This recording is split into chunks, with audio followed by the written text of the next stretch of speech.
Let me hold you one last time.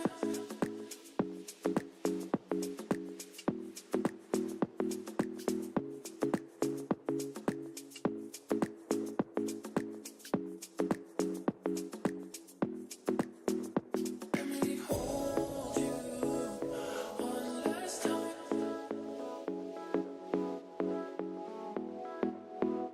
Let me hold you one last time.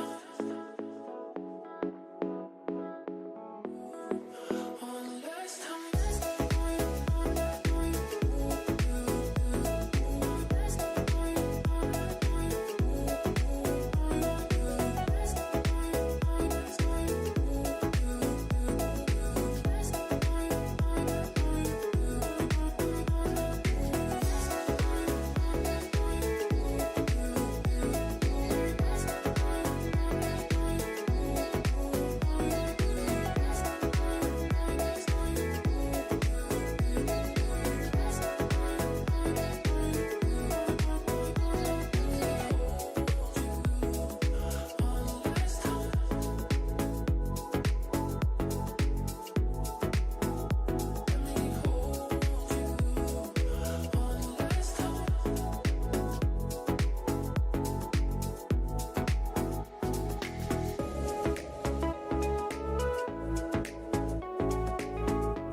Test, test. Check, check, check, check, check. Hello? Is everybody here? Hi. Test, test.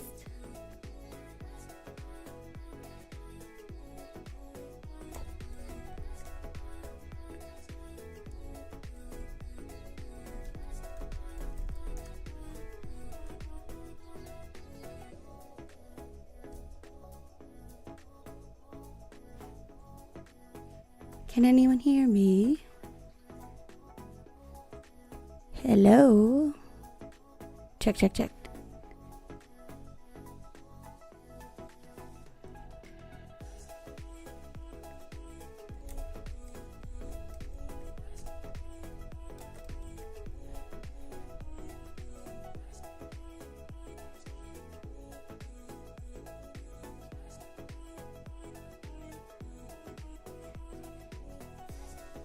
Hello, Jelly Bean.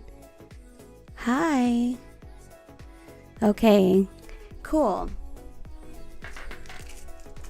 Whew. Thank you, thank you.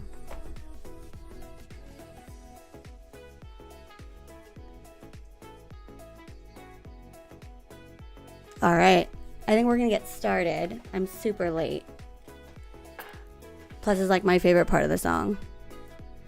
We're not even doing starting soon. We're skipping starting soon. Hi.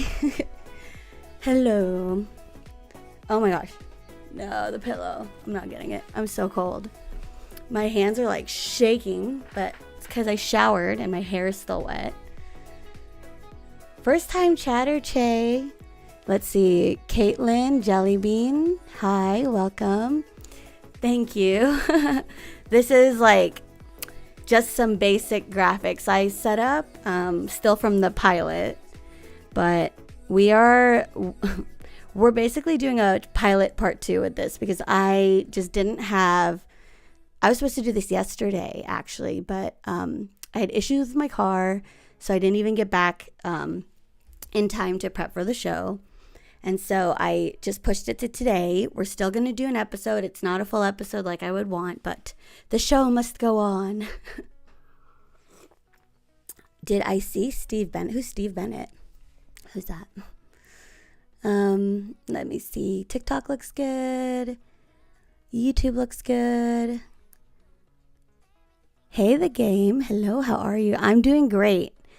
We're doing, excuse me, that coffee just like jumped in my throat. We're doing episode 1 of my weekly chat show.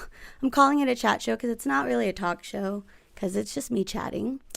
But I wanted to do a bigger episode with a guest, but my guest yesterday, who I planned for yesterday, was like my BFF, and I don't know if she's available today. So I'm scrambling a little bit, but I think that's cool. Like it's a little bit more authentic. So I'm just pausing all of the playbacks, just testing the audio, and let me know if anything looks weird or, oh yeah, let me bring the chat in. Let's see what the chat looks like. He's from my area anime artist. Oh, cool. I know a lot of artists, and I have a lot of artists in my network. So if I do know him through his art, that's probably easier for me to recognize if I see it. Tell us about your game creation. I will. Let me just make sure the Twitch stream looks good, because that's the last place I am checking. But TikTok's great. YouTube looks great. No issues so far, I think. So hopefully, if I start talking, I don't ruin anything. But I don't see the chat, actually. So let me make sure. There it is. Holy shit, it just came flooding in. Why did we do pink? Let's do white. White is cool. I think because pink is my actual... There we go. Yay. Okay. I also hope the car issue gets fixed. I just can't afford any more. I can't afford any more hits, you guys. This is just like crazy, the amount of things that have gone wrong. But I am trying to stay positive. So bear with me if I'm a little frazzled.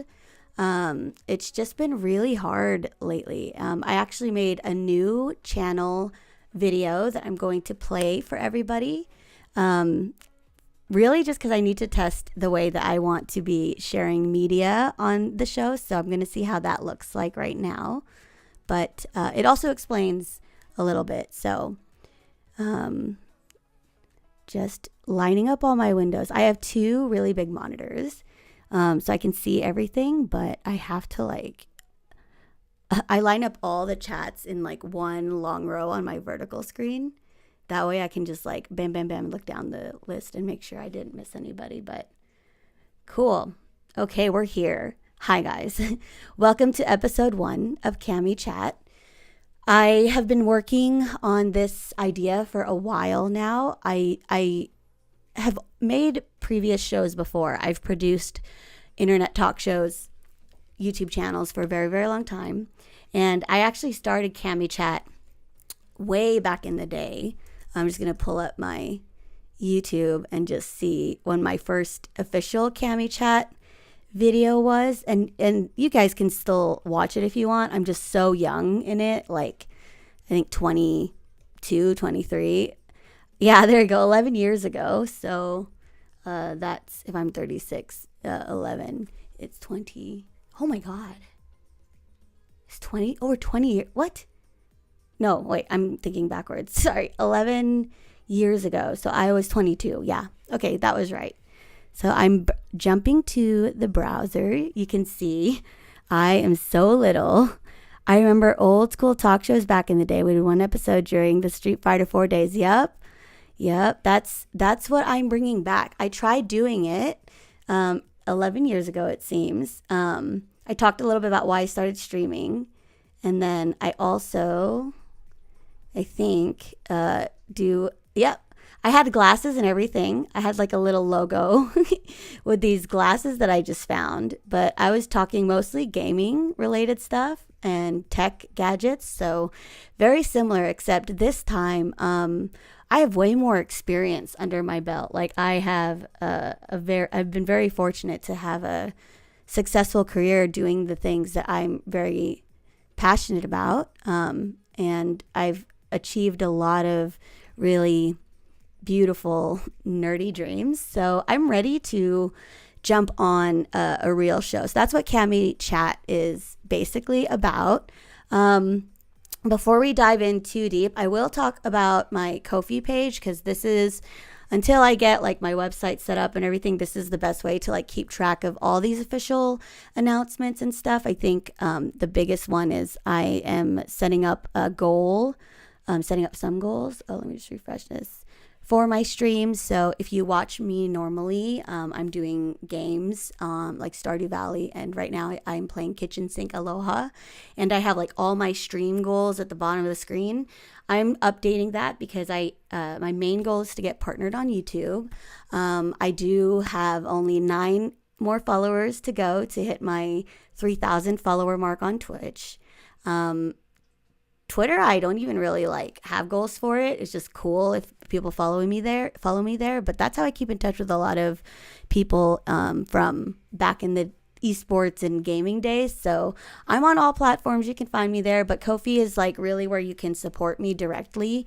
So I have commissions open, although no one's ordered one, which is totally fine because I only have black and white portraits here, but I do color as well. I just haven't posted anything lately, so if I get a commission in color, I'll share that. But this is also just because I'm trying to supplement the income, and I post like updates on what I'm doing in the stream here, although you can see it in my social media. This is where I do more personal announcements, like I'll talk a little bit about my Ko-fi goal, but you can see that I've been talking about wanting to visit my brother. He's active duty in the military.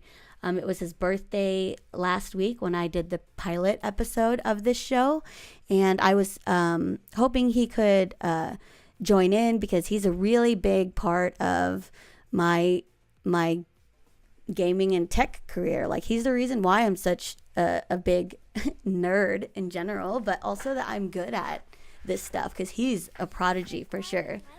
Oh, thank you so much for the follow, Jelly Bean. I also am so close to my YouTube goal as well. So that was my latest update on Ko-fi. If you don't want to send any money, you don't have to. You can follow this page without needing to pay. So that's what I usually am pointing people to because my website's not fully up yet.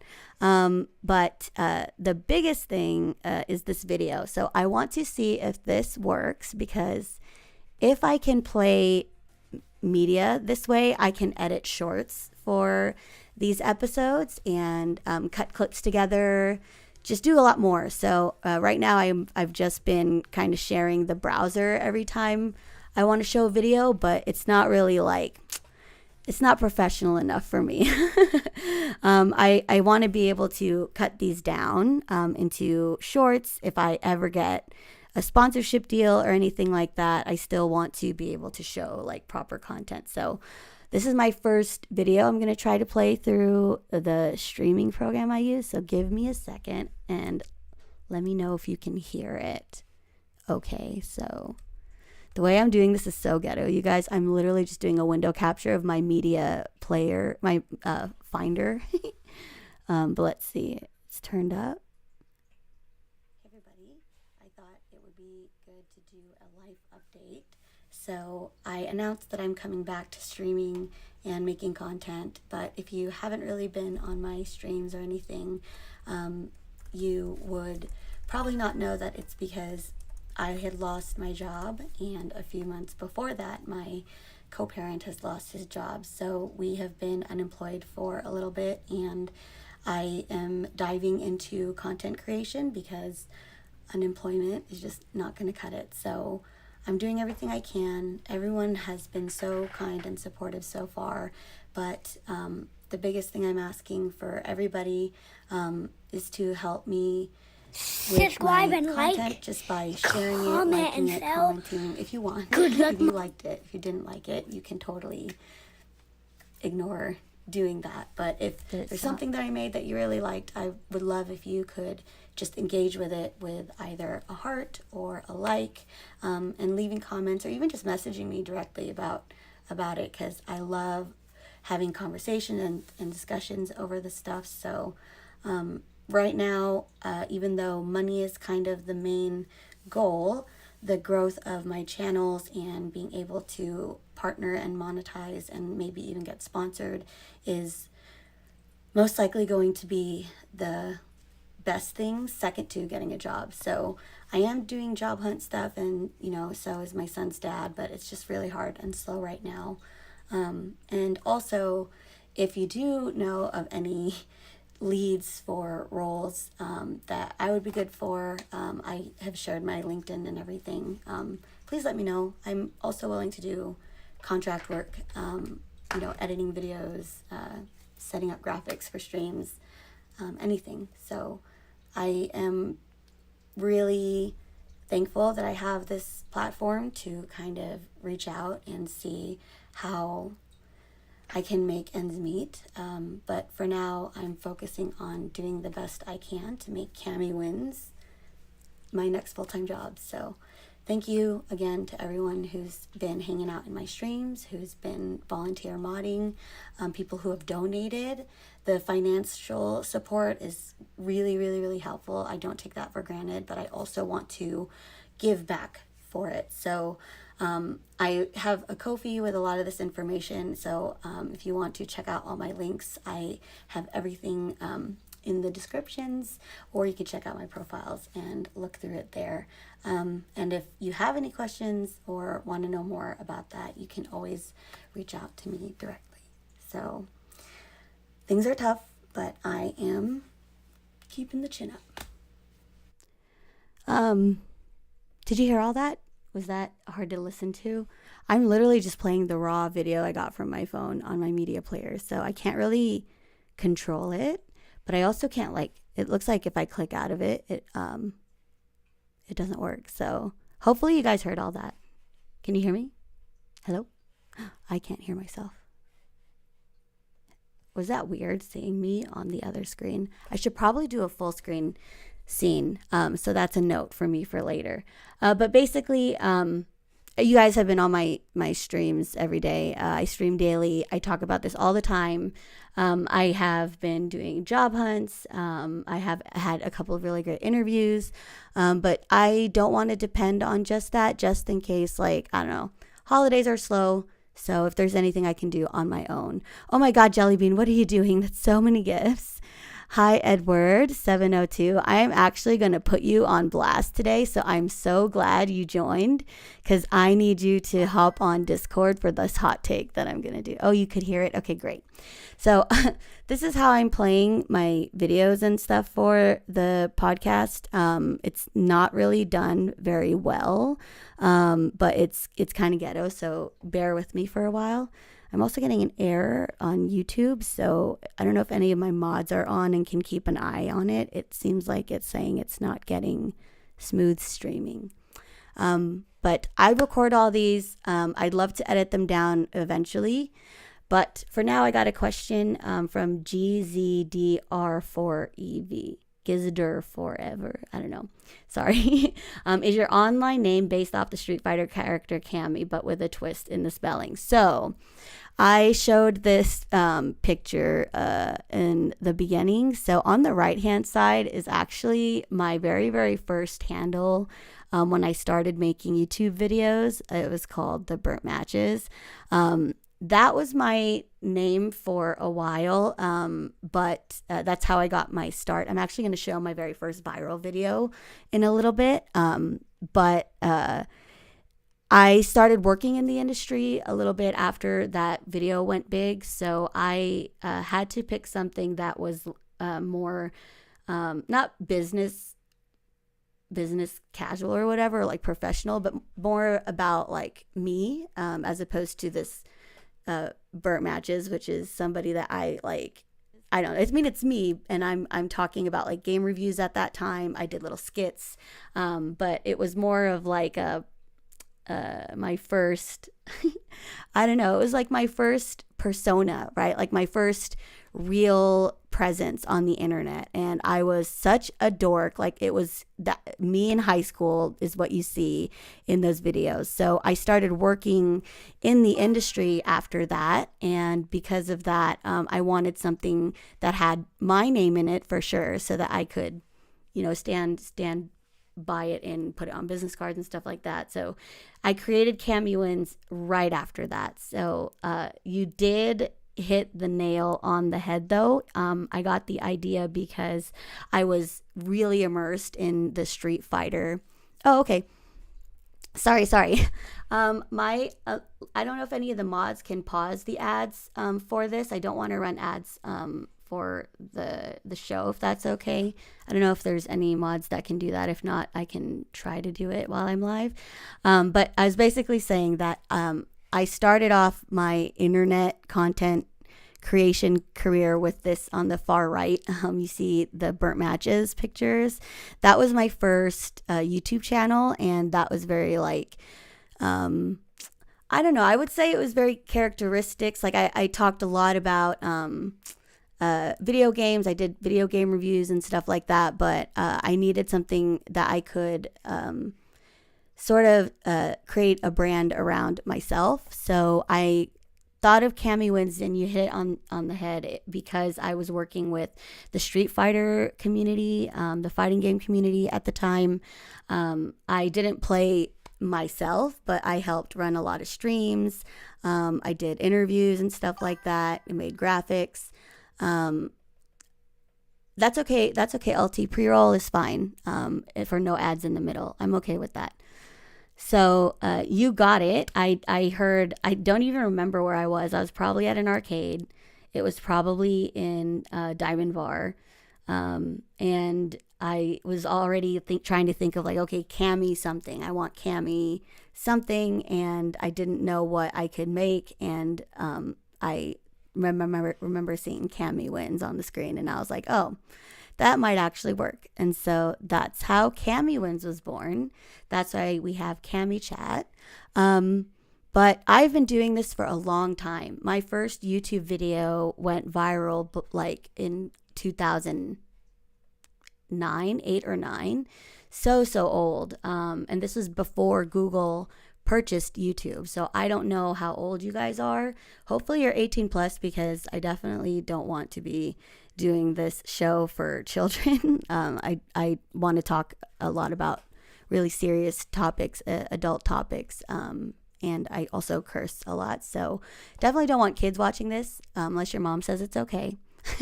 Then if I would like her to give me a written note. Just kidding. But seriously, there's a lot of things I want to talk about, especially now that I'm a mother. It's very important to me that these issues that I see people repost or comment on, or type a super long block of text on their story for. I want to bring those things to a proper discussion with other like-minded individuals. So this is kind of a talk show, but I'm calling it a chat show for now, since it's very like low-key. It's just me. Don't really have very much like production value, except that I'm streaming from my computer. And so I have a really, really awesome career, and I want to share that with everybody. I know Jellybean asked about that on TikTok. You said, tell us about your game creation experiences. The one that I share all the time is that I literally lived out my dream career working at Blizzard as an art producer. I met a lot of incredible people, from artists to producers to directors, designers, and I got to lead probably the coolest team of creative minds in the industry at that time. Like, they were the most top tier artists. My favorite time was sitting in the bullpen, because the character team was in like an open bullpen, and for lunch everybody would play Heroes, and we would all get in a game, and we're all just kind of talking over each other. And then I even had like a chess board. Maybe I can find it. I had a tournament standard weighted pieces and just a regular mat chess board on my desk. So when people walked by, they could play against me, and I had like a little post-it note with an arrow that we would switch, so I would know whose turn it was, and it would be either my turn or whoever wanted to make a move as they walked by. And it was actually right next to the design bullpen, because art and design had to be in sync, because they're so far apart in the game production timeline, because it starts with the design and then the art comes after, even like all the way to the very end when you're considering like skins and all that. So I got to see how designers played and artists played, and I love chess. Chess is actually my favorite game. I'm trying to find a picture of this bullpen and this chessboard, because it was pretty epic to play a collective game against the devs, because some of the moves were so great and smart, and some of them were like, not as great, but I love that they tried. And that team really stole my heart. I think ending my gaming career on that note was probably the saddest but most beautiful thing. I was actually let go at the time. I had my first miscarriage, and I was out for a week, and when I came back, I was part of the silent layoffs that they had before they rolled it all out. And it really broke my heart, because I thought that I was making the right steps to go from an entry-level producer to mid-level. I felt that I was, and it crushed me, because not only did I just come off from losing a baby, but I came back to losing my dream job, the team that I considered the closest thing to like family. These artists, I still can hear their voices in the bullpen. So it was a really rough year for me, but I think all of the infertility struggles that I was dealing with at the time kind of consumed me. The grief of losing not one but two babies at the time really changed my desire for a career. I didn't want to just make games anymore. I wanted to have a stable career that I could build a family on. So I went back to school to become an engineer. And I went to a boot camp at UCI, which is the University of California, Irvine. And I did this like super crazy 3-month course for full stack web development. And that's how I became a software engineer. So I miss gaming. I miss it so much, but leaving it gave me the ability to explore a world that I had only dreamed of touching. I didn't go to college. I don't have a computer science degree. I barely know anything about computer science, except that I have been using a computer and the internet since I was like in 3rd grade. So I know a lot. I know quite a bit for not having studied it, but I really felt that putting that education there gave me the opportunity and the confidence to explore it. So now that I am a technical producer, project manager, whatever you want to call it. It's terms interchangeable at this point. It just depends on what you're managing. I'm also Scrum certified. I have AWS Cloud Practitioner certification. I'm applying for my PMP cert because I actually should be certified by now. It's actually helping with the job hunt. So I'm in a really interesting place, and I feel like in this world of technology and gaming, as a parent, I have a conviction to still be here. Even though I've been here since like 2009, you're going to see this video and you're going to see how little I am. Can you explain to us what causes game crunch? And as a leader, have you ever asked your team to work extra hours either? Okay. So game crunch, I think, is something that existed back when games were still printed to physical drive, like CDs.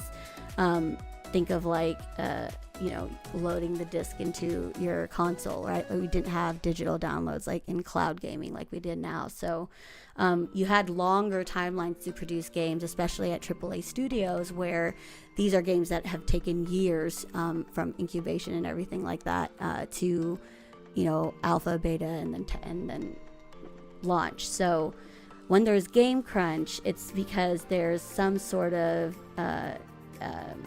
urgent deadline that needs to be hit, or milestone. My first taste of that was working in the cinematics department, but specifically the video and production department. I was the live broadcast producer back in the time where internet streaming was just starting. Like, you couldn't really do this very easily at home. So to do that on an event scale, like a competition scale, it's a really big deal. But I did help get the games and the behind the scenes content and DVDs to the box, like collector's edition boxes. So something can happen when you actually produce something digital onto like a physical product, right? Like when we ship these boxes out to all the different countries. So if there is something that serious in the pipeline that would require a crunch, you have to do what is needed to get the product out. So that's mostly where I've seen game crunches. I don't know if that really exists now, that there is like at Safe Agile or Scrum. These are all software development methodologies that's what I am certified in. I'm called a Scrum Master, which I've never once put on any of my stuff because the word Scrum makes me think of scrotum, so I would never want to be like a Scrotum Master.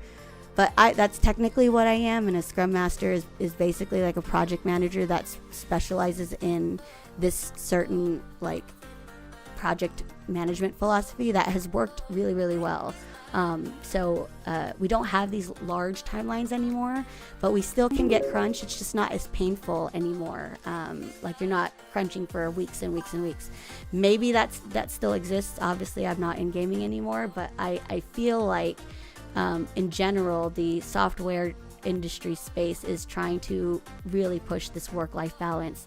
And I know that even maybe, I don't know if it's the entire Diablo team at Blizzard or the artists or what, they unionized or they're trying to unionize, which is probably a result of people being underpaid and pushed to work so hard. So to answer your second part of that question, as a leader, have you ever asked your team to work extra hours either with or without pay? I've never asked them directly to do that. Honestly, I treat anyone that I have on my team as adults. Like, they can make their own decisions. If they want to crunch, they can. All I can do is offer, obviously with like approvals from leadership or stakeholders or executives. Like, if I want to pay for people's lunches, if they're going to work through lunch, if they're going to work late, I want to pay for their dinners. We'll do like something fun on a Friday instead of like doing like a stand-up. We're going to just play a quick fun silly game on Discord. I really do my best to take care of the people that I'm responsible for, that their time and their work I'm responsible for. So that has made me very passionate as a game producer or a project manager, because I did this work. I was an engineer. I was an artist. I did video production. I did editing and graphic design.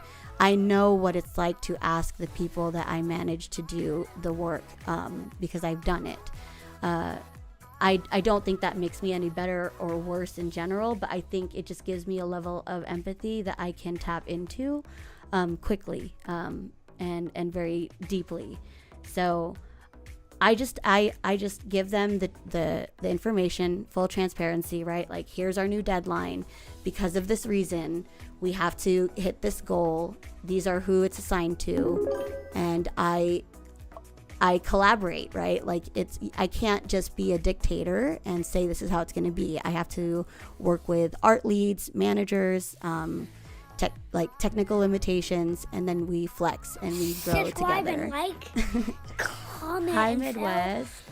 Good luck, Mom. Thank you so much for your Prime sub. I'm so honored. Especially because I know who used to get it. So thank you so much for that. I also loved hearing my son's voice. Sorry, I'm talking a lot, but thank you for subbing also on Ko-fi. By the way, I have a goal on there that I haven't really talked about yet. I'll talk about it at the end, but it's kind of leading into it. So thank you so much for that question. Is it Geezer Dev? Gizzard? Jeezy Dr. Dev? Or for Dev? I really wish I knew how to say that, but thank you for that question. I really don't have much of an agenda today. I just really wanted to talk about my humble beginnings as a creator. So I'm going to take a bit of a detour and show this video of me. It's the only video I have left from that channel. I did take it down. This was before you could deactivate accounts, like you could only delete them. And I took it down because I think I was ready to let go of it. I wanted to be treated like a professional in the industry. And it's not like that my content wasn't professional, but I was honest. I was very blunt. I cursed a lot. I had the mouth of a sailor, and I didn't really mind that so much for a personal channel. I think what started to bother me was that people started demanding I review games that I didn't really play or I didn't like, or they were asking me to do things that were more like gamer girl kind of content, and I didn't like it. So I retaliated by deleting the entire channel. I also think I went through a heartbreak at that time, and I was like, fuck everything. But I have one video that I rescued, and I actually want to thank the person who gave this to me. It's Dr. Dog, Brian, from the fighting game community. I don't know if he's even around or if anybody knows, but somehow he had the videos, because I think that's where he knew me from. He had followed those channels, and honestly all my mods have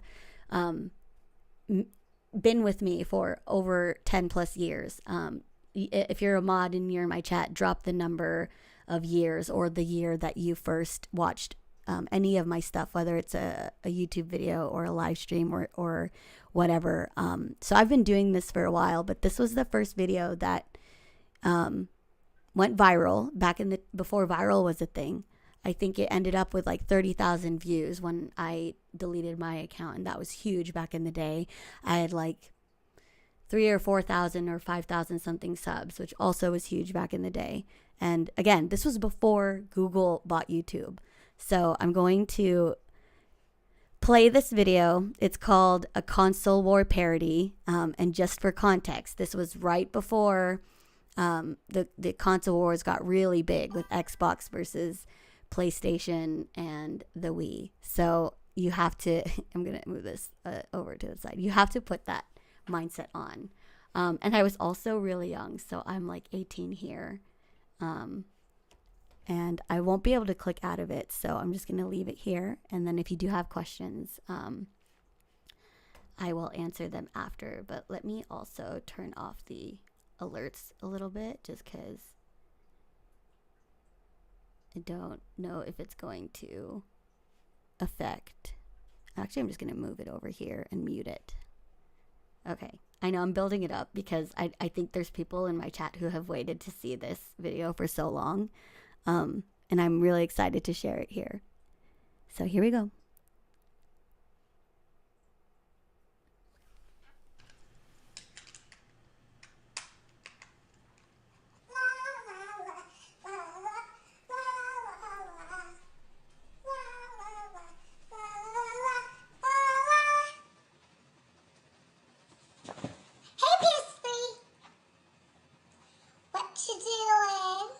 Go away. Are you all grumpy? Hey, guess what? Guess what, PS3? Go away. Guess! You gotta guess. Okay, well, I'm gonna tell you anyway because you'll never guess. Because I won $20. How I won $20? I wrote a fan fiction and I edited it into the Super Mario Brothers Fangirl contest. You want to hear the story? You want to hear the story? I know you want to hear the story, so I'm going to tell you the story, okay? Okay. So, it starts off in a dark, scary forest where Mario and Luigi are sitting alone and scared, thinking that they have no way out, but they have to find Princess Peach, but they don't think they can. And so Mario says, Luigi, get a hold of yourself. And then Luigi says, but Mario, what are we going to do? And so Mario comes up with this brilliant plan to...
Okay, can you hear me now?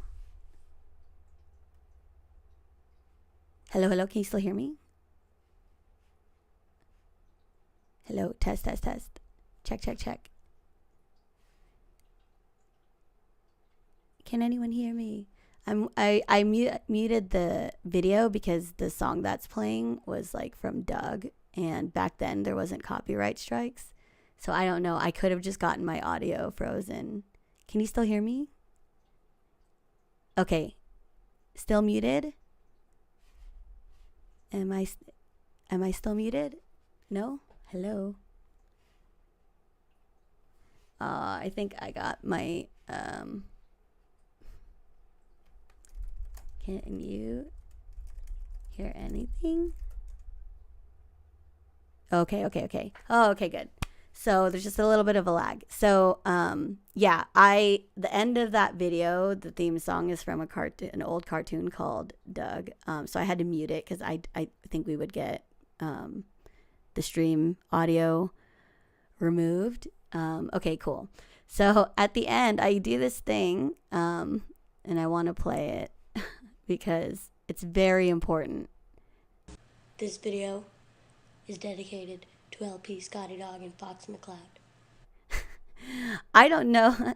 LP, Scotty Dog, and Foxy McCloud were two people who kept, like, I would always give shout outs to everybody at the end of my videos that, like, were always that were always supporting my stuff. Because back then, okay, let me talk about YouTube. YouTube is called YouTube because the whole platform was built around video replies. Someone would post a video about something and someone would reply in a video format, and you would have all these threads of conversations from different people. So there was a lot of conversation around these videos that I was making. And at the time I worked at a video game store. It was Electronics Boutique / EB Games before GameStop purchased it. And I would check out games there and review them. And I literally would like record, I'd turn my laptop's webcam in front of my like old TV, and I would play like I didn't capture any, like there was no capture cards and shit like that. Not for just regular people. And even if there was, I didn't know about it. I was 18. I was 18 years old here. So, I would always end the video with like a shout out. And this is one of my most cherished like pieces of of media, because this got huge, and it's actually what I think this is probably why I was reached out to by Marcus, DJ Wheat from Epileptic Gaming. Specifically, he reached out to me because I did a video reply to one of their Xbox episodes. I think there was an episode about Xbox, and how parents were complaining that Xbox is the reason why their kids are so rabid, and they were blaming Xbox Live and all that.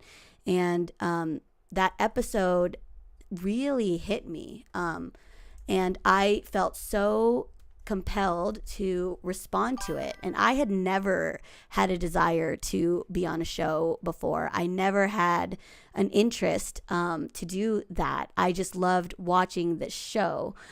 So I made a response to that, basically saying it's not the Xbox and it's not even the children, it's the parents. If your parents, oh, here it is. Okay. So this is the web show that I ended up being invited onto. That's who I was just talking about. Most of you guys who know me from this web show. This was a video game internet show, and this particular episode was talking about Xbox Live and racism.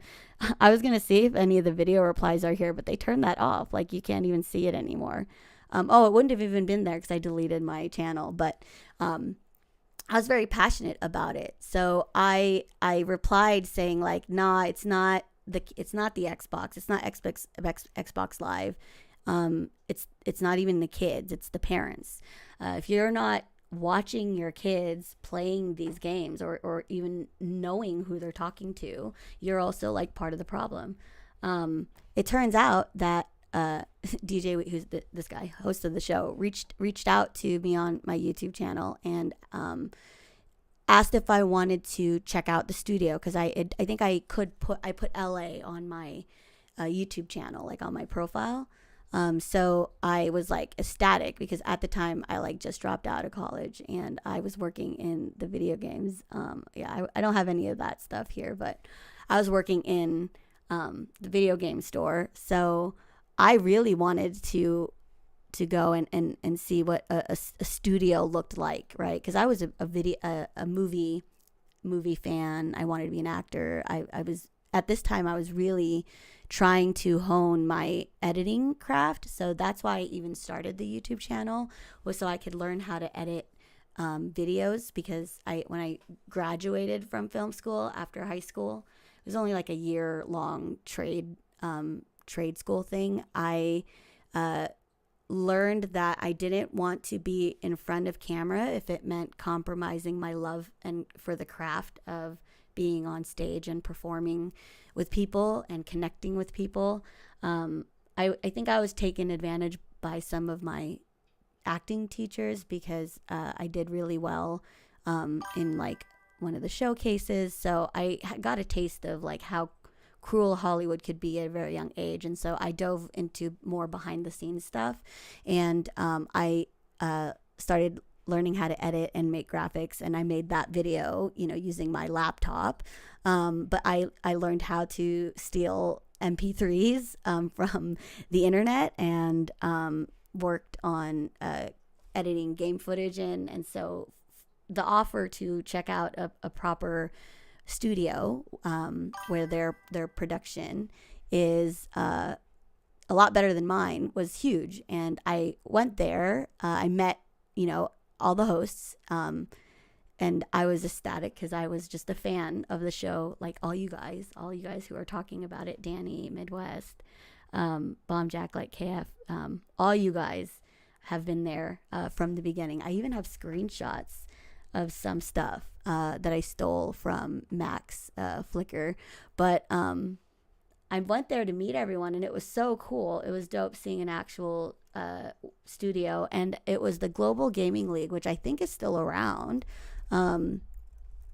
That's who the company, that's the company that the studio was really for, because the Global Gaming League is an online league. This was back before we had esports or anything. So if you wanted to compete with like your clan back in the day, you had to sign up to these websites where you could officially register, and then they would coordinate all these tournaments online, and then you could win them. They're still around, it looks like, but this is where Epileptic Gaming was recorded, was at the Global Gaming League studios in Santa Monica. In that same meeting, I did not even expect that I was going to be asked to work on the show as a host, to co-host the show. And this was at a point in my life where I just dropped out of college. I really wanted to go back into making videos. I just didn't know how to do it.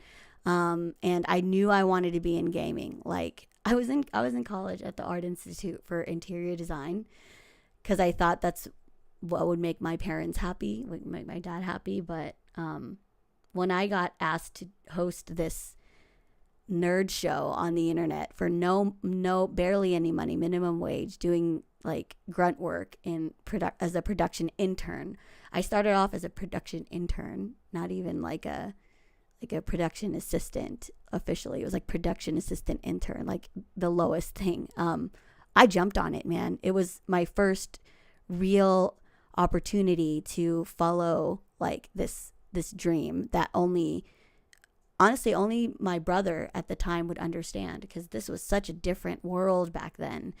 Making content on the internet was basically just like porn, right? Like I couldn't explain doing this to my family in a way where it was like they would feel safe about it or like legit. I don't know. But there might even be some old episodes. So yeah, these, you can see some of them I'm on there. So this was after I visited them. So this could have been the first one, the cake episode. And it's super cool because this was also the time where we experimented with like skits, which is what you guys just saw me doing as the console parody. So I think that's really what did it, was not only did I create that video reply to the episode and had something, of substance to say, but I also made that console parody video, which is showcasing that I could perform. So I like got a little role in this in this skit that we were doing. I think we were making fun of Kotaku, and we called it Bukaku, and we did it in the style of The Office. The Office was really big at this time, and this was hard. I think a lot of people hated me at this stage still, because they were like, "Who the fuck is this bitch?" The internet was so rabid back then. There were no like filters. Like you could say whatever you want on there. There's no canceling. Like you could be as raw and as outspoken as possible, especially if you didn't have like an identity, if you didn't like have a picture of yourself, because there was no social media like at the time. Like it wasn't like this, like it is now. So you really only had things that that allowed you to be as crazy as you want. This was actually, I think, probably when I got everybody's first approval was the Cupid Cami episode, or Cami the Cupid episode. I think what happened is it was Valentine's Day, and we had a poll in the forums. Like, forums were really big also in this day and age. Like, Reddit was just starting off, so there was like a poll or something, I think, where it was like, who would you want to see dress up in a Cupid costume? Robert Suma, which is one of the hosts here, who also co-hosted with Marcus, or me. And I was new to the show, so I think a lot of people were like, we want Sumo, we don't want her, who is she, she's worthless. And then we did this like top 5 video game character Valentines, and I don't want to spoil it if anyone's ever going to go back to watch it, but my pick for this, I think the reaction was so well that I think, at least for me, I don't know about you guys if anyone remembers, but this is where I realized that I could play with the big boys. I had an opinion as a host that was unique compared to everybody else's, and I was so nervous at this time because I had just given up like living at home to do this, because my dad was basically like, if you aren't going to college, I'm not gonna, support you doing this. Like, he can only pay, and it's very reasonable, right? He can only support me in college if I was living at home, and I wasn't living at home. I went and did this shit. So he was like, I don't get this, but if this is what you want to do, like, I can support you however else. But yeah, I basically went against my dad, which in the Asian culture is like really, really not common. And my mom too was like, what are you doing? This is crazy. Actually, the only parent that really believed in me at the time was my stepdad. My stepdad was a lot younger than my mom. He was only 13 years older than me at the time. And he actually was like, you know what? Here are the keys. Go borrow the car and go do this thing. Because I had to ask if I could borrow a car to meet these people in Santa Monica. And my mom was like, these are people from the internet. You don't know them. They could be crazy. And I was like, yeah, I know. But like, I got to try. So I was so scared that I just made the wrong decision because nobody liked me at this point.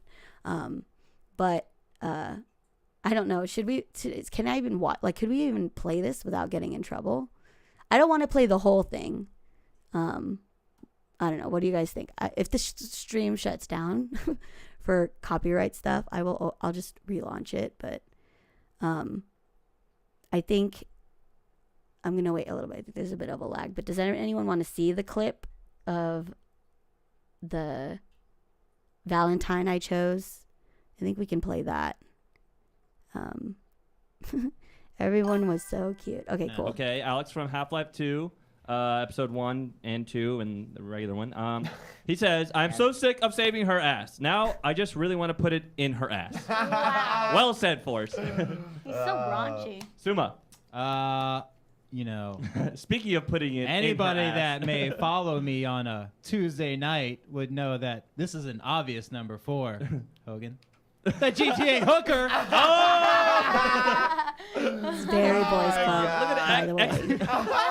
I love the excitement meter. Extra jaggies. You know what's the scariest? I'm gonna skip a little bit. I would put pictures of him. I in picked my Street Fighter, guys. I picked and in my Ryu is locker, born. and everyone was like, Competed on an It's hard to international scroll level here. with some of the best brawlers in the world. The characters, Sakura from Naruto and Street Fighter Alpha. I can't show Damn. all of Wow, it. dude, I love it. She's got no like butt, that. but Fucking- nice upskirt again. By the way, I already had all of these pictures, so this was really easy On your for me to ceiling. do. Oh yeah, dude, that Sakura desktop. You can see I'm like, I that- already I love the know tongue That wag we there, found. too. that But yeah, it was so a good. that's a Sakura. good You're never one. going to see her My like that leg's in shaking. the cartoon, so don't go start downloading Naruto right now. It's just a fan fiction thing. But I don't even think I was wearing All shorts right, on there. I number should have worn 3. shorts on there. Number 3 from Force. Date Bayo! Keep your penis in your Enough. pants. I buddy. know. Number 3 from And that's Force. only number 4. Jade Raymond, or no, not Jade Raymond. What? Yeah, Jade from. Sorry, Jade I only from had Beyond one Good and tattoo, Evil. you guys. Jade Raymond's a developer. Yeah. Force just Force noticed says, that. even though your looks won't win you any beauty awards, as long as the sex is as good as the gameplay from that game, I'm down for a round of hide the sausage.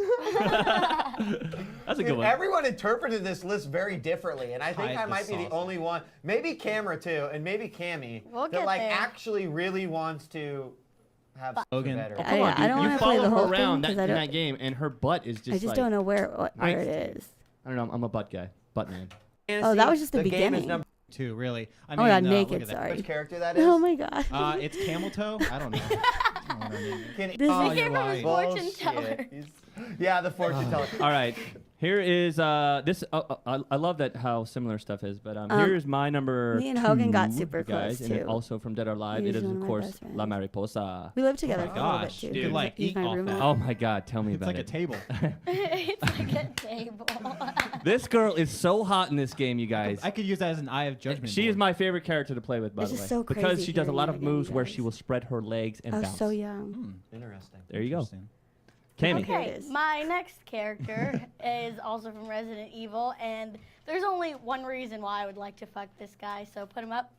Look at that fucking tongue. Guys. Wouldn't that just be fucking epic? I know he doesn't have very good looks or anything, but he's got the muscles, and oh my god, my that God. fucking tongue. That- So, this is what the show was like. And this was okay back in the day, okay, right? Like, no one was watching you. I think we were broadcasting on Stickum, and I don't know if anybody remembers what Stickum was, but Stickum was basically like for cam girls, right? Hogan was the GOAT. He was the best, dude. And I actually did a bunch of shows with Hogan after this because I still wanted to talk about these things. So I produced 2 more shows with him. There was GTFO, which some people were watching, and then Epic Center, which I think even sparked a little bit of drama at some point. But I realized that I loved doing this kind of content where we're just talking about video games and stuff. So I had kept that with me. So even though I was making like YouTube videos on my own, I also started really like venturing out into like the competitive gaming scene, like the esports scene. At the time, fighting games were really huge. Evo was getting big. And then the MOBA genre picked up, right? MOBAs came in and stole the show when it came to competitive gaming. So I became more interested in working in the event space, the competitive sports. So I did a lot of really amazing events. Like I've been to DreamHack, which I don't know if you guys know what DreamHack is, but DreamHack is the world's largest LAN center. I think they're in like the Guinness Book of World Records. And I, oh, this isn't it. What the heck? It's like DreamHack. Is this really it? It looks so weird. Ugh. Why does it look weird? Stockholm. No, this can't be the actual DreamHack website anymore. It is? Why does it look so weird? Is it me, or is this like new web design like really flat now? So yeah, I've been to DreamHack. This is like the world's largest LAN center. If you guys don't know what LAN centers are, or like BYOC, like back in the day, our internets were not great to play together as it is now. So you had to actually like go to places like cafes where they had computers that you could rent for time, like prepaid time, and then play games with other people. So if you didn't want to do that because it costs money to, and you're not at home, you could just bring your computers to like a friend's house. Like there's so many pictures I think on the internet about doing that, but DreamHack was the place that you could go and do it like on a large scale. So everyone would bring their computer setups. I wish there were like better pictures of this. Here you go, explore BYOC. Oh yeah, there you go. Oh man, it looks so much nicer than it did back then. Holy shit. I bet it's super sick now because of people's computers, just the general PC gamer can have such nice setups. But like everyone would bring their machines, they would daisy chain them together, and like this awesome setup that I saw at DreamHack was like a bunch of pirates. They had like a huge pirate theme. All of them were dressed as pirates, and they had a pirate ship on top of all of their towers. And like it reminded me actually a bit like how Coachella camping is, where like you like claim a spot. It was the same thing. You had a spot on a table that you reserved to set up your computers. I'm sure it's gotten crazy now. Best land photo is a dude duct taped to the ceiling. It was crazy, dude, and it smelled horrible, but it was still pretty epic. I remember, I think I described it as sweaty pepperoni to somebody once because it stank by the third day, but it was still dope. Like, imagine being like 14, 15, 16, going into the middle of the country in some big giant venue where you and your friends were like, you can play video games literally all night. And they had hotels and stuff, but like it was open 24/7, so nobody slept. They had sleeping areas too, which I thought was like really kind of weird because there are people here who are like underage. So they had like different sleeping areas from what I can remember.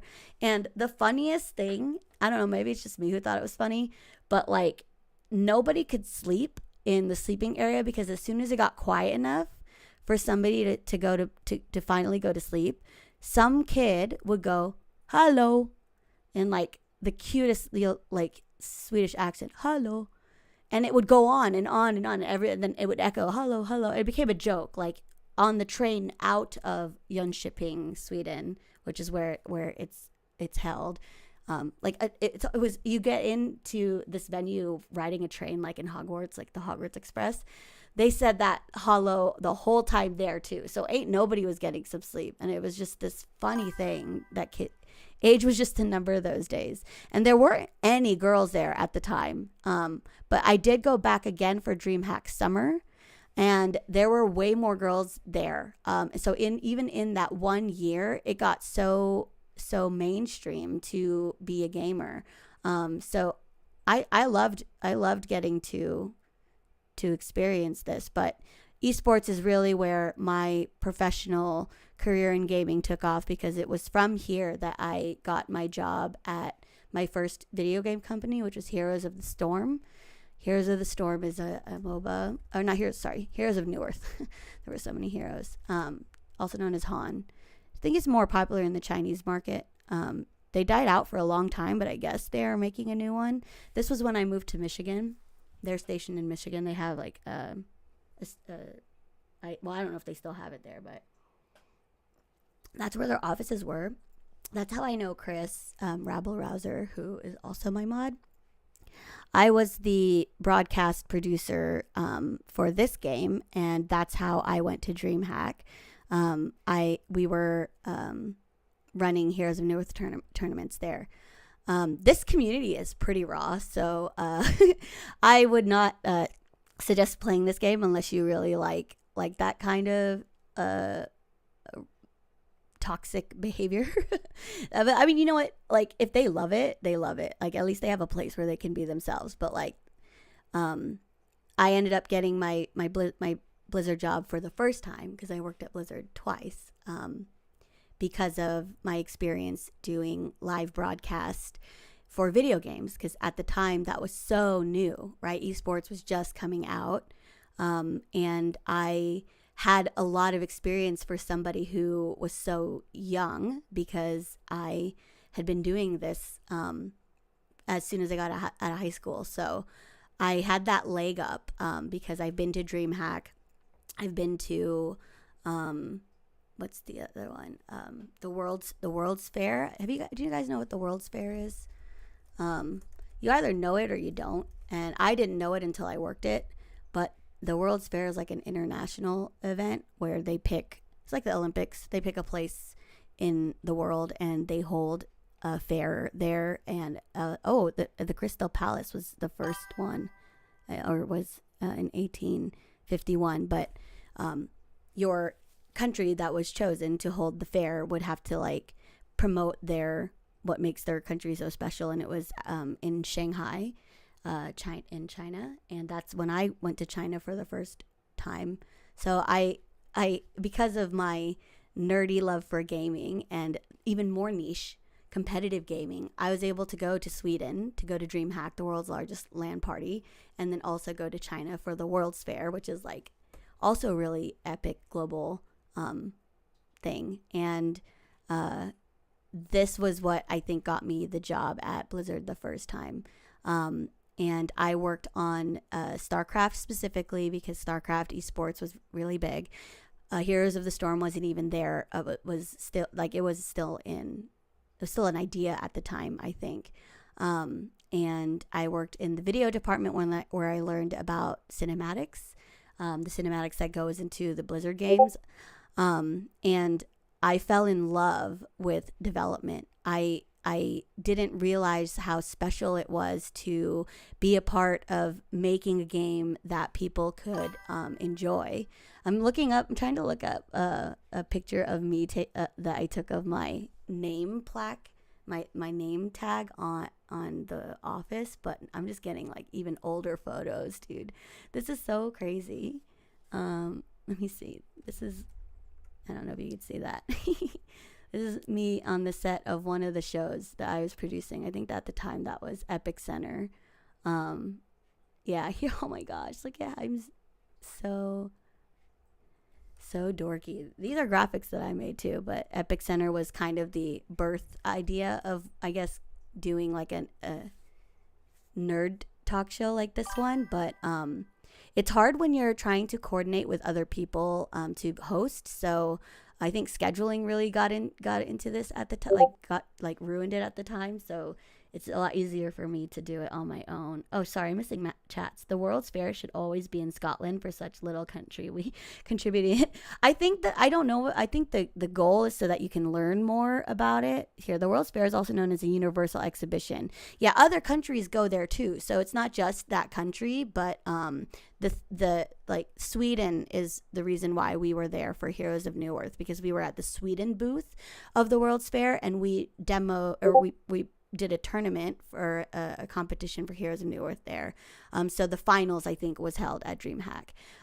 So yeah, that was really cool. I did get to travel for Blizzard, but more domestically, because we were still working on collector's edition DVDs at the time, because back then when you purchased a collector's edition, part of the package was getting a behind the scenes DVD on how like the games were made and like anything like with the music, how the music was recorded, and this is what my team did specifically. Oh my gosh, here is me in in the Great Wall. So this was me in China, and I'm wearing this panda hat and this sweater because I bought it at the bottom of the Great Wall because I was not dressed for this. I had no idea we were going there. Where's all these messages coming from? Oh, shoot. Let me mute Discord. Sorry.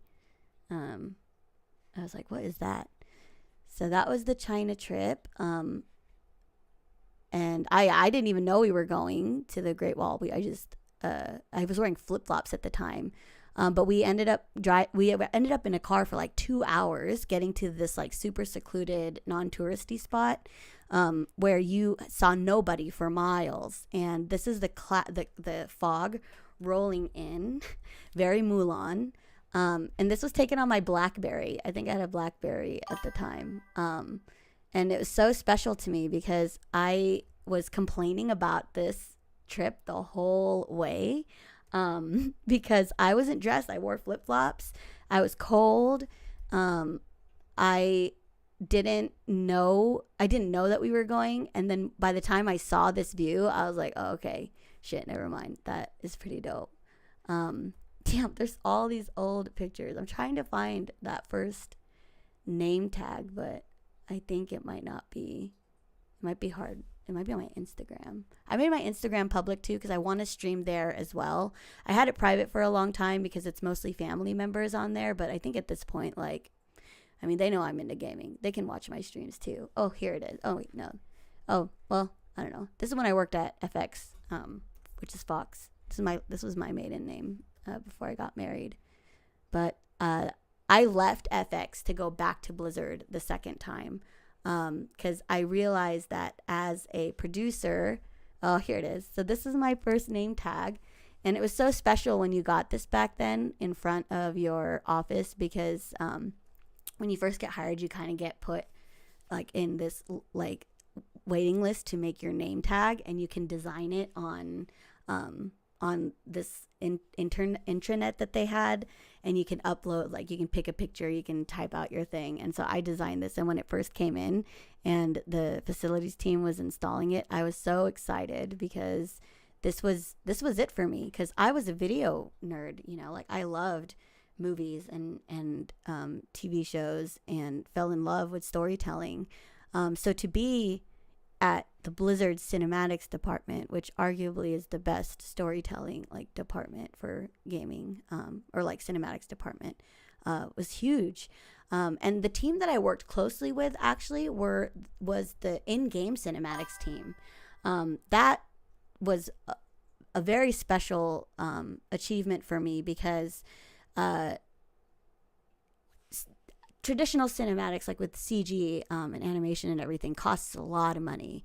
But the Blizzard cinematics are like unrivaled, honestly. I mean, I guess there's some that are better, that are just as good, but I don't feel the same way when I watch them as I do a Blizzard cinematic.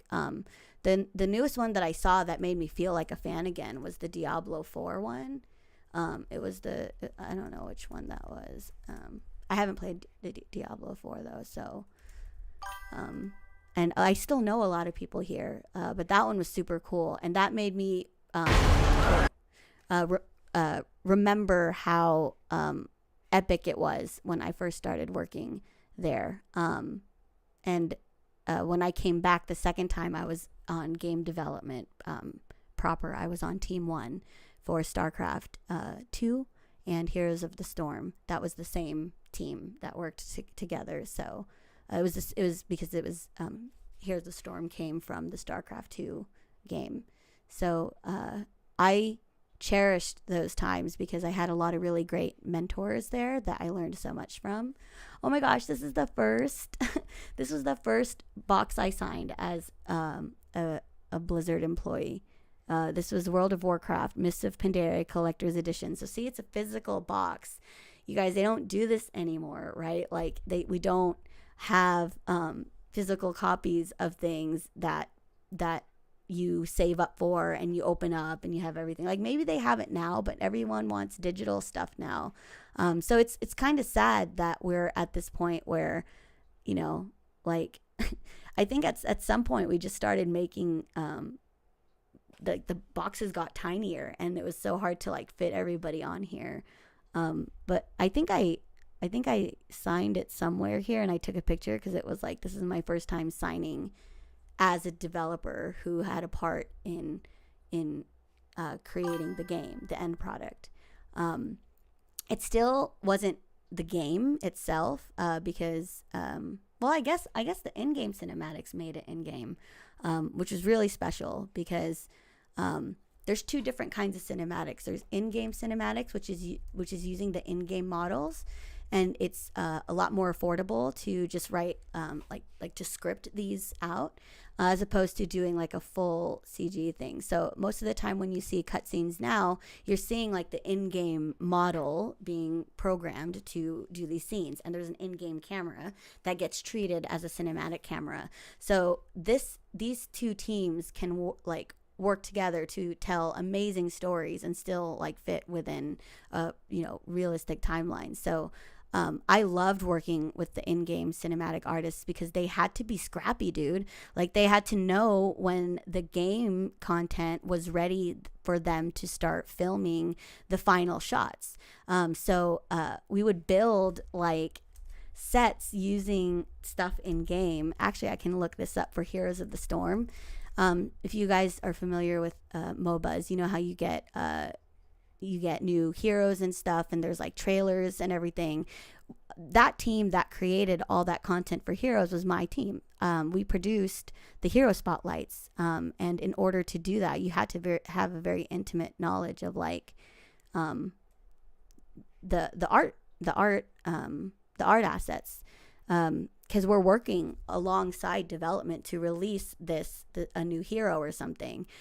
So we would do these shots, like rough shots with like the old models, just so that the editor can put them in, and then we would swap out shots as soon as it was ready. Like as soon as a new build was released for the day that had final assets, we would go in and record it. So I worked really closely with this team. So all of these shots were all these are all in game. This is considered in game shots because you're actually recording footage of the game. These are the traditional cinematics, like the CG ones, and like the textures, the lighting, the models, the animation is all on a higher production scale. But these are the most impactful moments. But this team is so smart and like in understanding the technology and working within the limitations. My most proud trailer was actually a Valentine's Day trailer. I came up with this idea.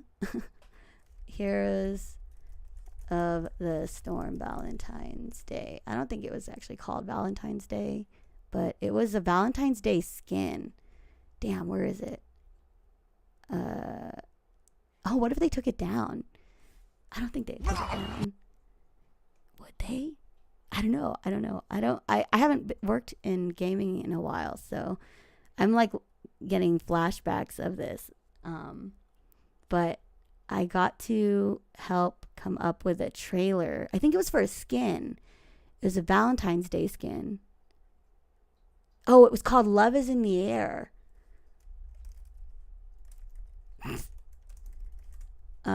We actually kind of got in trouble for this. Okay, this is the one. So I'm not going to play the audio because I think this might not have copyrights in it because I think it's a classical. I'll just keep it turned down. So this team, I'm going to pause right here. These are not cinematic shots, but they have effects and lighting added on top of it after the in-game team would record it. So they're using actual game models game character models to record these scenes and use animations. And it was my idea to promote this skin as to Tinder people, to Tinder heroes, I guess, trying to match each other. Because at the time I was on Tinder, I was super single at this time. I just got out of a serious relationship. Like never again will I fall in love. And Tinder was really big at the time. That makes sense because that's the WoW in-game holiday for Valentine's Day. I think this was actually StarCraft characters that were getting a skin for Valentine's Day. So it was, oh no, it was Anubarak. Yeah, Anubarak had a ladybug skin for Valentine's Day, and I had an idea of this being Tinder. We just came up with this on our own. And I think we kind of got in trouble because there was no one from like the story team who like heard that we were doing this. And if you know anything about Blizzard lore, right, like they are very protective about that. But I think our philosophy around it was like, well, this is Heroes of the Storm where all of the IPs are combined. So maybe there is a world where Anubarak would date other characters in the game. Love is in the Air is the name of that holiday, though. Oh, okay, that's probably what it was then. It was the event, and that's the most amazing thing about working at Blizzard was all the different IPs that you got to be a part of. I enjoyed doing cross promotions with the other games because it was so cool to, even though we were still technically the StarCraft team, because we chose characters from all the Blizzard universes, I got to meet all the different dev teams and producers and artists and directors and everything. And these are all amazing people in gaming. So I loved the fact that our game had all these characters from the other games. So this was also a really fun time for me. I think after this video, we were not allowed to come up with ideas anymore like that. Like we had to kind of get them approved.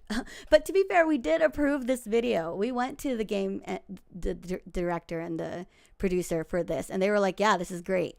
But I think, to be fair, like, we didn't really check in with like anybody else.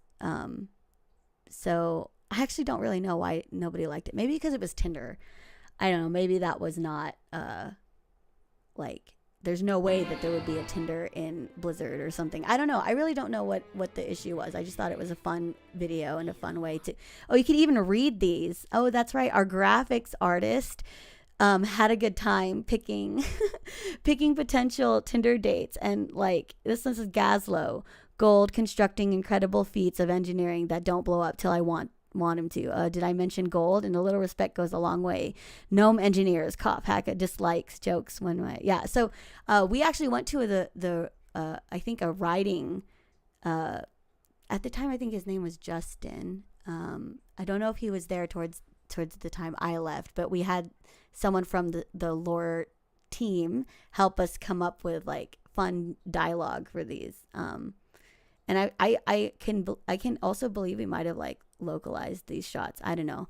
That was also the awesome thing about Blizzard, was they really cared about their games being accessible for everybody. So I haven't thought about this thing in such a long time. But yeah, I had no more ideas accepted anymore. I guess it could have been the Tinder thing. That probably is not on brand with Blizzard, is promoting Tinder. I really want to find the photo of my desk when I started working on the art team, because you guys will get the vibe for sure. And I know we're like super long because I've just been going down memory lane here, but I do want to talk about, I do have a hot take that I want to talk about, and it's something that came up recently. Like literally yesterday, and I think Edward was in TikTok, Edward 702 on TikTok. I kind of blew up at him over this. So I posted a video on my TikTok about an idea that I had. Let me see if I can pull it up and play it really easily. Probably not, sorry. I should be better at navigating all this stuff, but we're just gonna go with our gut here. Oh, here we go. No, that's totally, oh no, that's the reply. I had an idea. There you go. I'm in the hot tub, by the way, because we have an inflatable hot tub for our son because he loves being in water. He's a water kid, so I use it in the mornings. I just had a thought, like a business idea. But what if you had Uber for like bodyguards? Like people to come hang out with you somewhere where you don't want to be by yourself, like without someone big and strong. Because I'm going to TwitchCon and I want to cosplay, but what I'm cosplaying at is a little revealing, and I don't know, I don't want to be like touched at all. So can someone make an app or something? So I had this idea. I posted it because I really actually see a lot of people talking about safety at TwitchCon. There was actually a girl, a streamer, who posted her TwitchCon boundaries on her Twitter because she was getting a lot of, I guess she was saying, you know, what she was comfortable with, what she wasn't comfortable with, and then people started like trolling it, like making fun of it. But I really think that's smart, like to communicate to your community, like if you're going to be at TwitchCon to meet me, these are like what I'm okay with and I'm not okay with. And then to see that someone like had made fun of it made me realize that like safety for anyone in general coming to these events, but also like women. I don't know why it's not already like understood to be like a problem, because so I've always had the was fortunate that I was always working a lot of these events, so I had a badge. I was always within reach of security, but I do feel like cosplayers specifically have like they spend so much time and money and effort on their costumes, and sometimes it's so elaborate and expensive, and then like someone wants to touch them or whatever, and it's uncomfortable for, I think, people to have to say like, no, I'm sorry, you can't do that. And so posting boundaries, I thought, was like very smart. I almost did it, but I was like, no one's gonna fucking see me there. But I realized like the costume I want to wear, my Krista costume, I'm dressed as a fairy, so it's very revealing.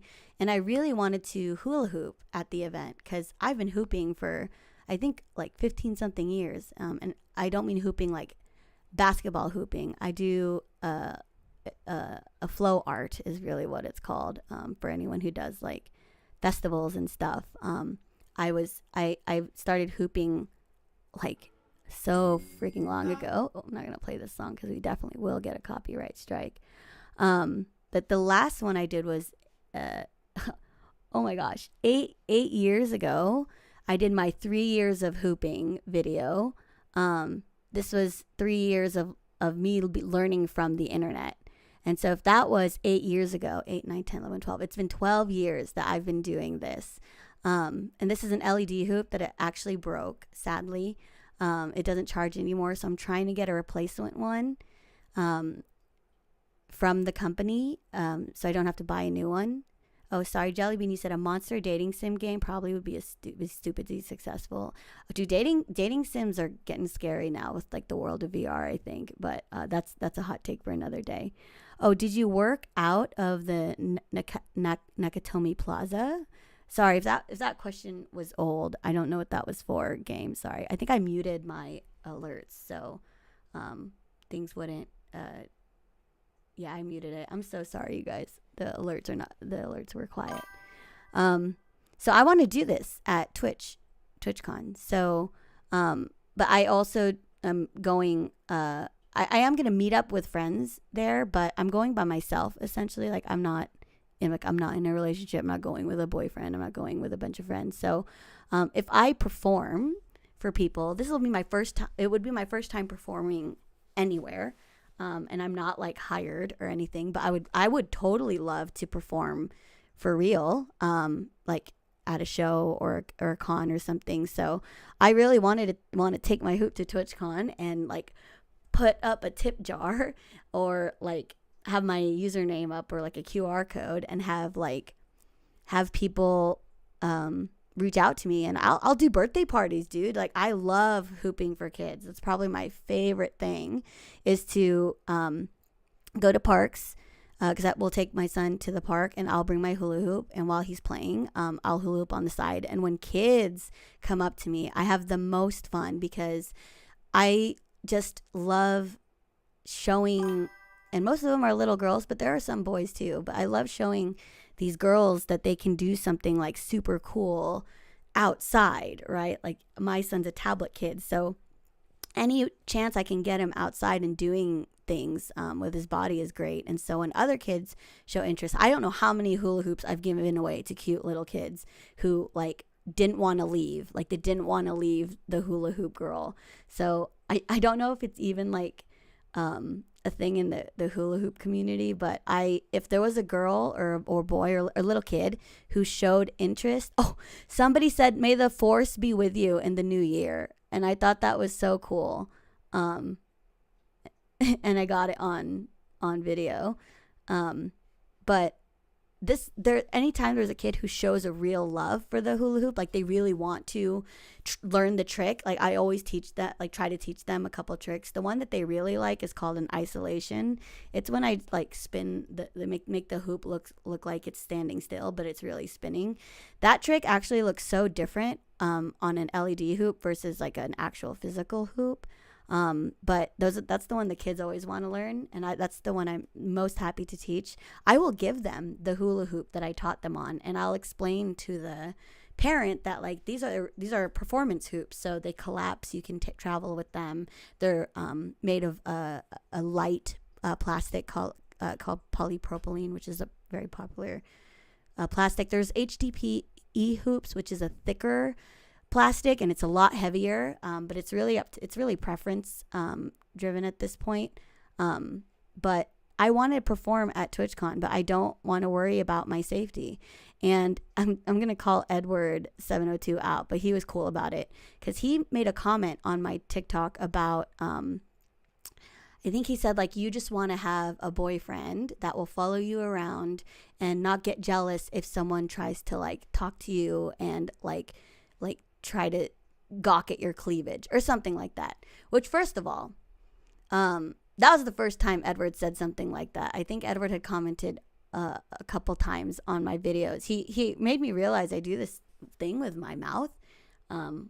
Like, I bite it a lot. And I didn't realize I did it until he pointed it out. And I actually am so self-conscious about it now. I try not to. So I remember him commenting on my videos, like trying to show me what he meant. Cause I was like, I don't know what lip bite thing you're talking about. And so when he said that to me, I lit up on him because I'm really nice. If you get to know me, I'm actually really tame on comments and stuff. And if people want to talk about my looks or compliment me, like, I'm a lot nicer than I was back in the day. I used to be really rabid about it because I didn't want people talking about what I looked like because I'm always talking about really substantial stuff. So I hated when it was always just about, like, you're pretty, you're cute, like, because I'm more than that. So I'm usually okay with it. But when Edward said that I just needed a boyfriend, I, like, got mad. The first thing I said to him was, like, no, I want to come home to my son alive. And I led with that because that's really what it is for me. That streamer also the streamer on TikTok who said that she had all these boundaries at TwitchCon. She also, either her or someone else that replied to her. I forget how Twitter works nowadays, but there was a Korean streamer that was murdered by one of her viewers because a viewer that spent like over $70,000 on her, which is, like, a lot of money. But I think she tried to, like, block him or something, and he, like, killed her. I didn't read into that story because that kind of shit, like, triggers me. I actually don't look at the news because of stories like that. But I did retweet it on the thread of people making fun of this girl's boundaries. And when I made that video saying I had an idea for a bodyguard app, it was because of that. I don't want to get murdered just because I'm in a fairy costume at a convention dancing with a hula hoop, right? Like, I don't want to be followed to my hotel, right? Like, I don't want any of this stuff to happen. And there were people who were saying, like, just get your friend, like, just go with friends. And it's like, I am going with friends, but that they're there to enjoy themselves. I have a mission. I'm going there to watch panels. I'm not doing, like, after parties or whatever. I just want to get to the convention and come back home. My friends might want to do something else. So my idea for a bodyguard was, like, it's a business transaction. And I don't want someone who's a friend having to watch me all the time. I want my friend to have fun there too. And if I'm, if there is something that happens, like, I don't want my friend to get hurt. Like, you know what I mean? Like, I don't want my friend to get in a fight. Even though I have my girlfriends who'll probably throw down, and I have a lot of fighting game friends, they would hands down get into a fight for me, but I don't want that, So if there was an app like Uber where I could be like, I'm going to go to TwitchCon. This is, where I'm going to be. This is my hotel. This is my travel plan from the hotel to the venue. I just need somebody to walk me there or stand outside if I'm hula hooping outside. I don't want anyone to take my Bluetooth speaker. Like, this is all the stuff that I worry about when I go and I hula hoop at the park. And I just don't want to do that in a big crowd without, like, my son and his dad are usually with me at a park. So I'm never worried because I have family there. And no one will bother me at the park. And I'm not dressed as, like, a fairy at the park. But I really love this costume. It's Krista from Fern Gully. But it is a fairy costume. And I love dancing. But I'm not doing this to be, I'm doing this to potentially hopefully get, like, performance jobs. Like I would love to perform on stage with my hula hoop. I've gotten so much better than this video too. Like a lot of these videos are so old. And there's even like, oh, how do I see? I don't know how to use the things. There's even this hoop, which is actually not a light up hoop. This is reflection tape. You only see it glow if you're looking in the camera. So you have to have a flash on this camera, but it looks like a constant light, which you can't get something like this pure light ring from the LED hoop. And there's so many more tricks that look better when you use a hoop that is not LED, because the LED hoop has the blinking lights, and unless you're moving it in a certain way, you don't really get to see the pattern. So the way you're moving, you're doing the tricks, like some things look better with an LED hoop, some things look better on a normal hoop. And this is all stuff that I get approached all the time by other girls and kids and stuff that they want to learn how to do it. And I would love to teach this to kids. Oh, Consti's in here. Consti's my DM guy. Shout outs to Dan. Men just don't understand or empathize with the female experience. Yeah. And not all men, okay? Not all men. Not you guys. You guys get me. You're all here. When I cosplayed as a female character, I was shocked at how often I was groped at. You were groped? I'm so sorry, Dan. I'm so sorry. They groped you? You should have groped him back. No, I'm kidding. But I mean, that's true. Like that. So I lit up on the TikTok comment because, first of all, I think he DM'd me directly. So he really wanted me to see that comment for some reason. And I had been really nice to him. So I was kind of upset that he would say something like that, because that's not why I'm looking for a bodyguard. I don't just need a boyfriend. I'm going through a divorce, like I don't need a boyfriend. I should be able to go to a convention dressed up as a cartoon character that I love and hula hoop without getting worried. And I know there's security there, but like I am not comfortable being touched, even like with people that I know. It's hard for me, and it's really only like my son at this point that I feel comfortable cuddling with. So I'm not a touch person, and I would not want to be in a situation where somebody wanted to like, oh, can I have a picture? And then I have to say like, no, sorry, and then get like trigger somebody for whatever reason, and then get followed home, right? Like that's a real concern.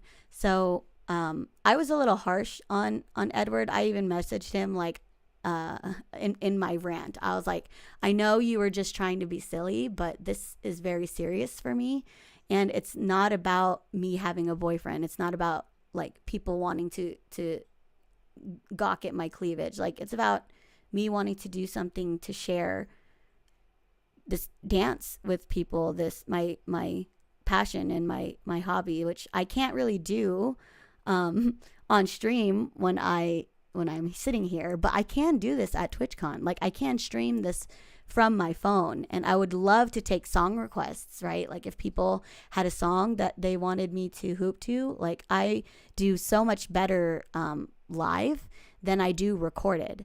Recording my hooping videos is very hard because I am thinking about being in frame. I'm thinking about not making mistakes. I only used to record these videos as like a progress check so that I can see how good I'm doing. I don't do it like this anymore now because I know where I'm at as far as skill goes. I'm trying to practice doubles, so I'm trying to use 2 hoops now. So that's how I'm improving. But I feel like this is something I should be able to do and should be able to do safely at an event. And it really made me feel, what's the word? Like, I had conviction for doing, for what I was saying to Edward, because it's not just me who's worried about safety. Like people are pulling out of TwitchCon because of what's happening in the world right now. Like I think some big name YouTubers are not attending, and Twitch actually has responded by saying like, oh, we have more security detail. I gotta find that tweet. It was so freaking funny. We have like more security detail. Don't like we're taking it seriously. And they showed like all these like security. I repost so much shit. We have all the security, and then somebody mocked it with like a picture of the mall cops people, the mall cops movie. How do I get to my profile? Okay, there. Sorry. Where is it? I think I shared it on here. Oh, here it is. TwitchCon's news security. This is funny for sure. Oh, Mike came here because this is Lila. Totally get what you mean.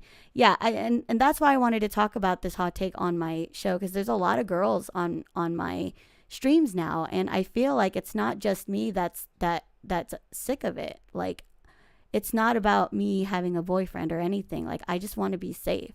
I don't want to be touched. And like, I don't want to have a shitty experience where I come home to my son we're already struggling. I don't want to get all messed up, you know, emotionally or mentally because something happened to me at this event that was supposed to be nice. How do I see where? Oh, there it is. TwitchCon has confirmed that armed law enforcement will be present at TwitchCon 2025. The statement comes after several streamers such as Pokimane, Hassan, Valkyrie, Asmongold announced they would not attend. I don't know why these people aren't attending. And I only really know this name, and I know this guy because we watch this guy. Mario watches this guy, so I only know these people just by their name. I don't know them personally. But I get it. Like, it's not a safe time right now, but I'm not gonna stop, right? So if there was an easier way for me to Uber a bodyguard, here's the thing. I know I can just hire security, but I don't have $300 an hour for a bodyguard. But the inspiration for this idea actually came from I don't know if you guys know the Hells Angels. If you're not from the States, there's a biker group or organization called Hells Angels where they do this service. I don't know if it's an official service or what. Or how you would even do it, but they would go to court hearings where abusers were child or not, I guess maybe not children specific. It was children specifically that I know they did this for, but it could be domestic violence too. But where people who were abused by and have to testify against their abusers have to face them in court. They have to sit there for the entire process, and this person that has abused them is in the same room. And so these Hells Angels, these big biker guys, would go and they would sit there and they would sit around the child, so the child didn't have to see the person that harmed them or you know, whoever it was. So I don't think they get paid to do that. I think they did that out of the goodness of their own heart. And so I feel like there is a market for people who are strong and notice I didn't say men, big strong men. I said people who are big and strong, because I know a lot of women who are super strong and lifting weights or like amazing fighters. And if there was a way that I could, you know, reach out to them, and if they're interested in making a little bit of money going to watch me hula hoop, like, why not? Like, why couldn't I just Uber? Or maybe more like an Airbnb, right? Because it's like, you know, you're blocking out some time, so not necessarily like an Uber. But that was the idea. I want to thank Edward if he does ever watch this for he was apologetic. He said, look, I'm sorry if I offended you. I was just joking. And I was like, this isn't a joke to me. Like, I am silly all the time on stream, but for this topic, like, I just want to be safe, you know? And I never used to be afraid of this. Like, I was just showing you, I went to China and I was like 24, 25. I would travel alone all the time, but when you're traveling alone, you're like at airports, you can be in hotels, you know, like there's ways to do it safely. Like, I don't know how I'm gonna get through the convention wearing something like that without like even bumping into people. So I'm 4'11", so I'm tiny. All my best friends have always been tall, and every time I'd go somewhere, like, I love having someone big that I can walk next to, so no one steps, like, literally no one bumps into me or steps on me. I'm already worried about that, but like, to have to also worry about someone touching me, like, I don't want to do that. So that was my take on it. That's my hot take. Like, I don't know if anyone in my Discord wants to chime in on this, but the second thing I wanted to test on this extra long episode 1 is doing my Cammy Wins hotline. So I'd love to get more discussions from you guys after the show. So I usually have like my mods and stuff here, but if there's anybody else who might want to, oh sorry, I missed them. Finally got the apples to the community center. Oh my god, yay! Was that the last thing you needed, Lila? Sorry, Stardew Talk. Just bouncing around in video channels. Dude, Jellybean, if you want, I'll send you, if you ever sent me your Discord, you can even hop on the call. But I'm going to open up the hotline, and I think I'm going to mute myself on the stream, or on Discord, so that people can jump in on the call here.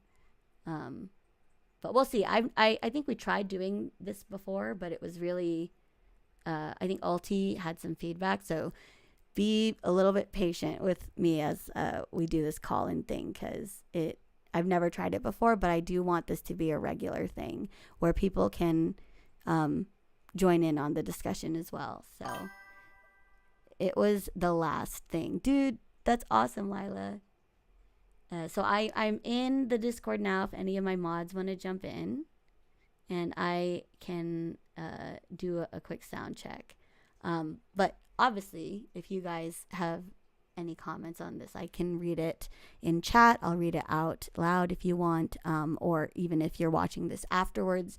I'd love if you leave a comment. I do see people watching this, maybe not as much as the Stardew stuff, but I will love. Oh, Mesmer, thank you so much for your sub, for your Prime sub. I turned my alerts off. Usually you see my son up in here, but I muted it for now because there's a lot of stuff. Subscribe and like, so comment, and so good luck, Mom. Yeah, that voice, man, that's the reason why I asked about a bodyguard, like if I could rent a bodyguard, because even though my co-parent and I are both unemployed, like there's more of a chance that I can find something that can support us on a single income than he can in his field, just because of how tech works these days. And so I have an interview actually when I come back from TwitchCon that I'm really hoping I get, because if one of us doesn't get a job before the end of the month, like we'd have to put our 30 days in, because we're renting this house. So I need to come home to my kid. So the whole TwitchCon security thing, like, yeah, we can joke about it for sure, because like maybe it's nothing, maybe it'll be fine, but maybe it won't, and I won't have anybody there. Like I'll be by myself, and it doesn't mean that like I should go find a boyfriend to go with me. I should be able to just go by myself and enjoy it, because I mean, I really want to learn from these panels. Like I want to be there. So I don't know if anybody's joining the Discord. Maybe not. Maybe all my mods are asleep. But maybe we'll try this again tomorrow. We can always rehash some of the discussions too. That's actually probably going to be my favorite thing, if people called into the show and they're like, back in episode 1 when you talked about TwitchCon security, I had a hot take on your opinion. I don't know who sounds like that. That's just a voice. Oh, okay, hold on. There was a message. Oh no, never mind. Maybe not. So I don't really have any more topics left. Like I said, this is just my hacked together episode 1. I was supposed to have a guest today yesterday for the episode, but my stupid car broke down, you guys. Okay, there you go, Jellybean. I will add you, and then one of my mods will delete this, so that could I come, but hubby, I could come, but hubby went to sleep, so just don't want to wake him up. Oh no, don't worry, Lila. We'll get you next time for sure. I would love to get more females opinions and stuff. So I am getting you on the line, Jellybean. Give me 1 second. I think I got you. Can I just call you? I'm just gonna call you. I'm gonna hop off the server and just give you a call. Can you guys hear that?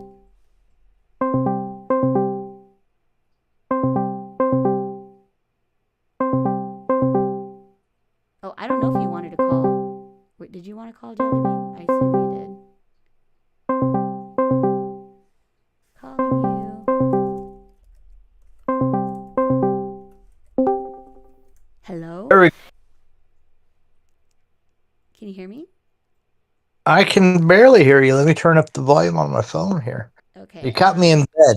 Oh, I thought you wanted to call. Sorry. I thought that's why you sent me your Discord to call you. Did I just call you to wake you up? I'm so sorry. No. I've been awake. I slept from probably 1 p.m. to 8 p.m. today. It was just one of those days that just knocks you cold, right? Right. So you're on the air. So did you intend for that? Okay, I'm gonna pull your Twitch up. No, it's absolutely A-okay. So let me introduce you. So Jellybean, I've been pushing on my stream because I ran into his Stardew stream. It was your hat that did it for me. I loved your steampunk top hat. But I'll give you a shout out. But if anything, it was your personality. Like I loved that you're coming out of the retirement, or you're going into retirement, and you decided to do streaming. I'm just gonna play your video in the background, but this is Jellybean. This is the hat that got me, and that's why I was like spamming your live, because I just thought it was so cool. I love props and costumes and everything. Like it takes just a little bit, to make something fun, and I think you wear that hat very well. Well, thank you. Well, if you like the hat, wait till you see the cane. It's a 3-foot-long pencil that actually works. Cane? Yeah. Oh my god, so that's so sick. It's a number 2 pencil. It's for the big problems. So, I love it. Yeah, I've enjoyed a bit of a career in the past as a performer, going around to different conventions. I had a partner. We used to travel as Beard and Bean. I made it out, West Coast a couple of different times for some steampunk events.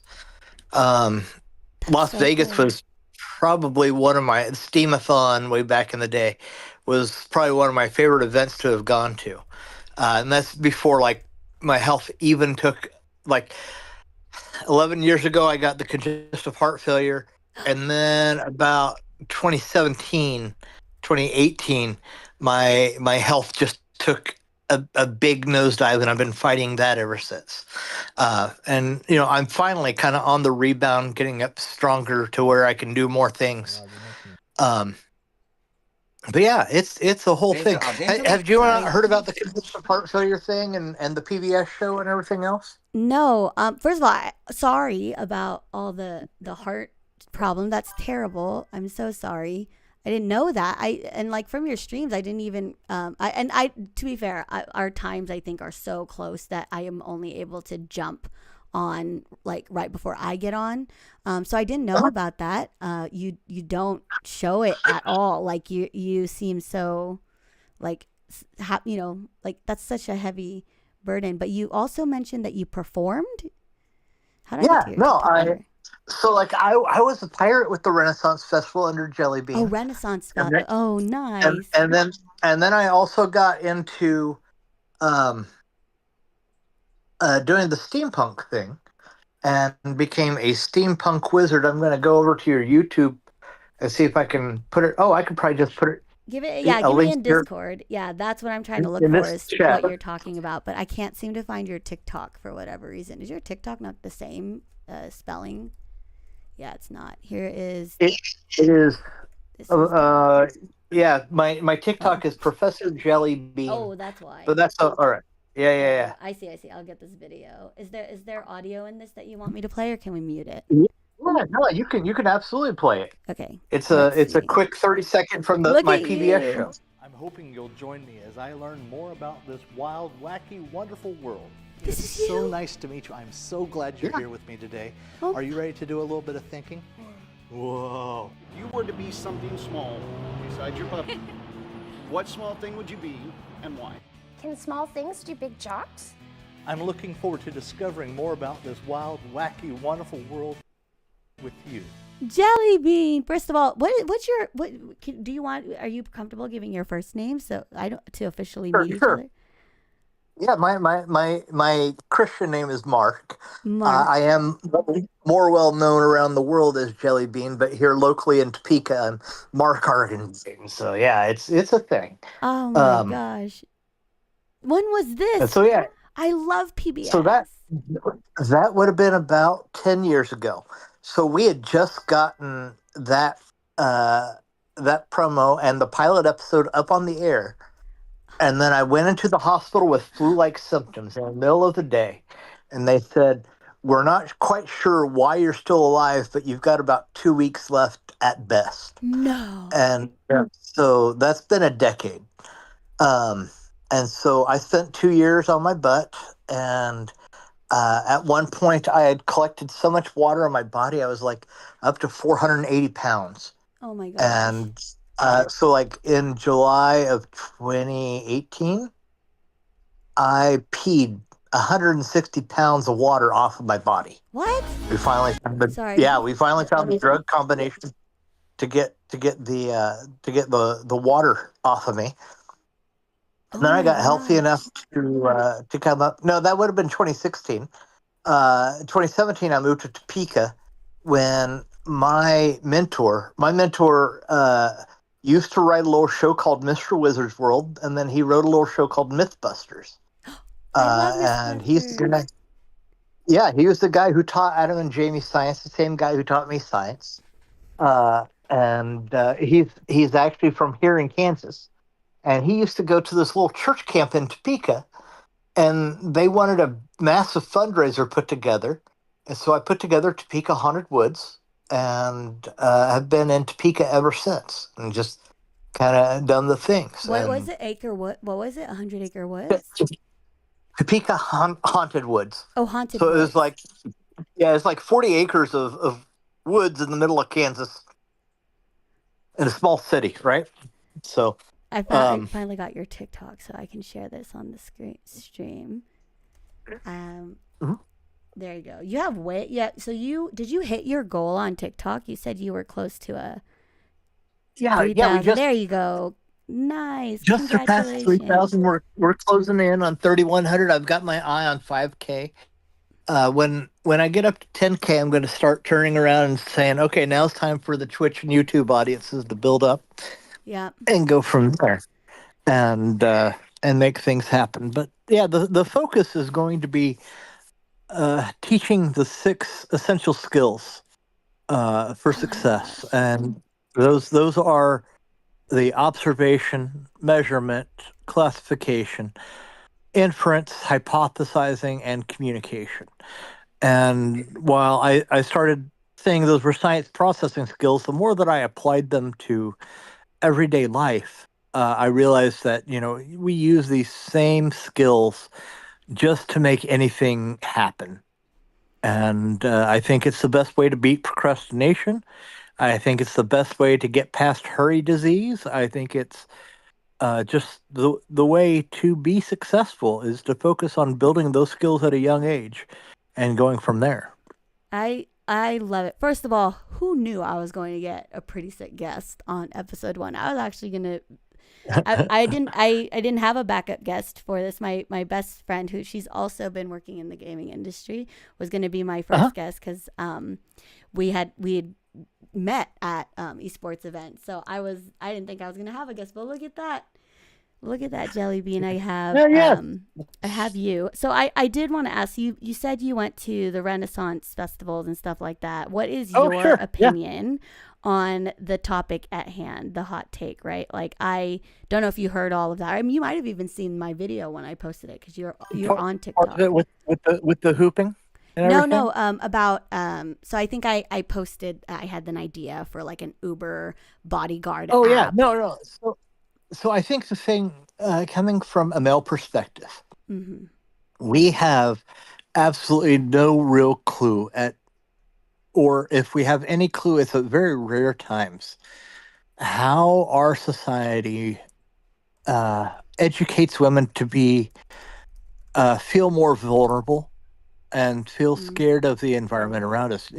Women will often talk about men having all the audacity, and it's like, yeah, we don't have we don't have to worry about a dude in an elevator, and it's a very real threat. It's very smart to have that feelings and those fears.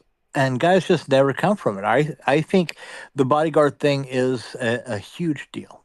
And I'm here in Topeka, and we've got that awful family that runs the one church here in town that goes and protests all the funerals and everything else, and protests my church and protests this, that, and the other.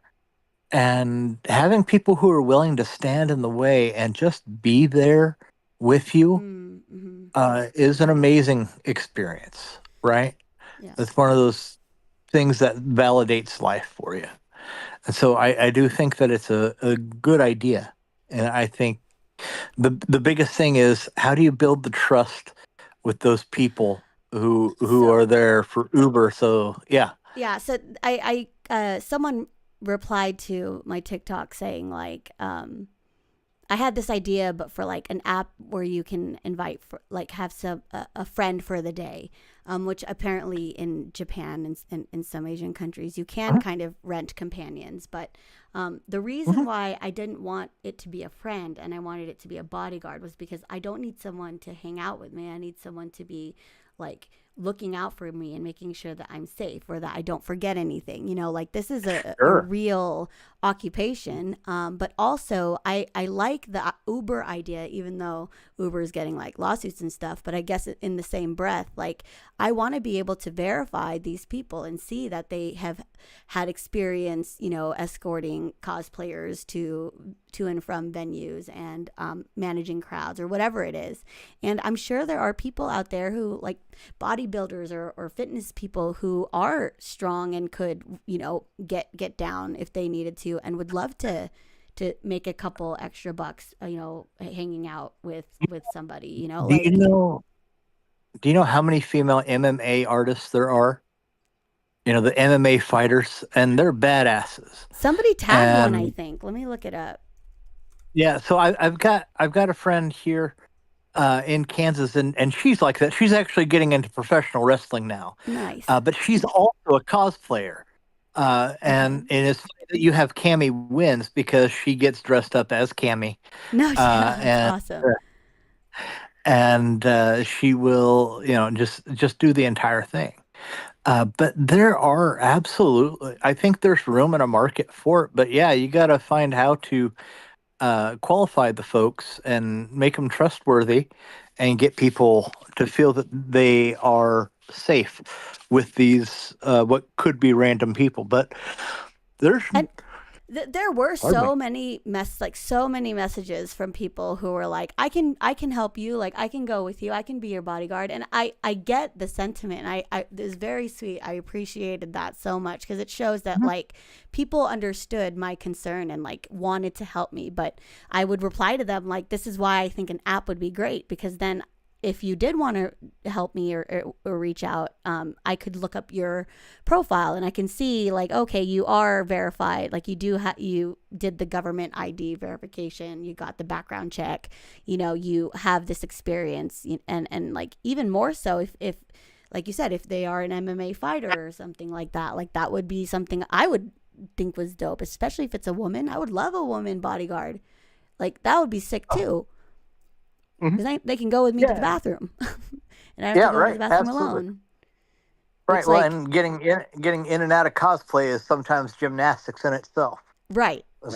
So that Mhm. would be great to have an app like that. So, I can't find this comment. Somebody tagged this other creator, this other streamer who I think she was a cosplay person. I don't think she was an MMA now that I think about it, but yeah, I don't think I'm going to make this app. Like, that's not really why I posted that. If anything, it was more just like other people can make it so that I can use it.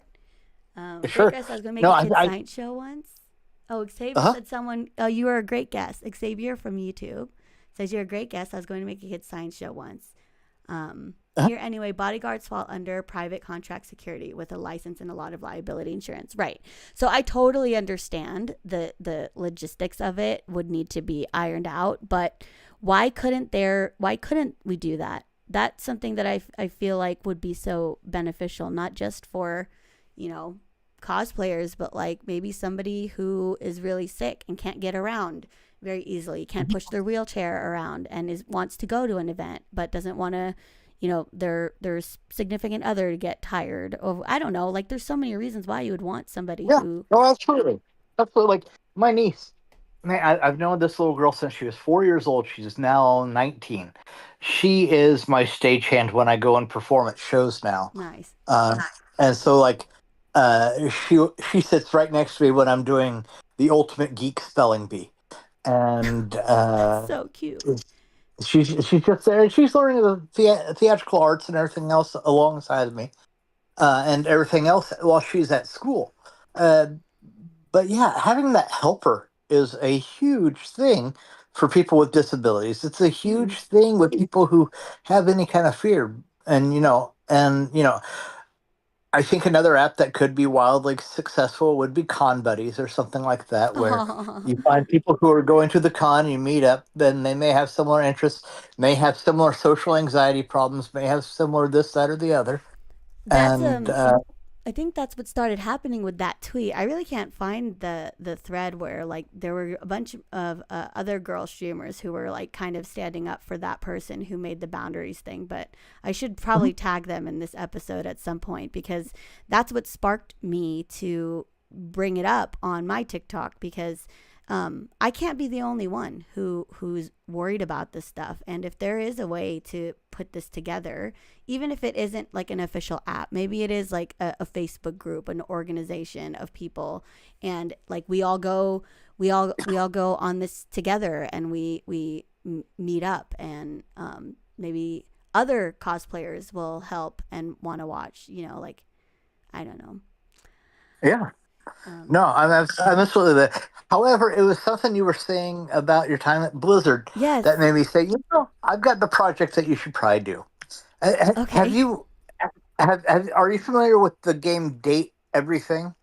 No, but that sounds like something I would. What's it? Date Everything?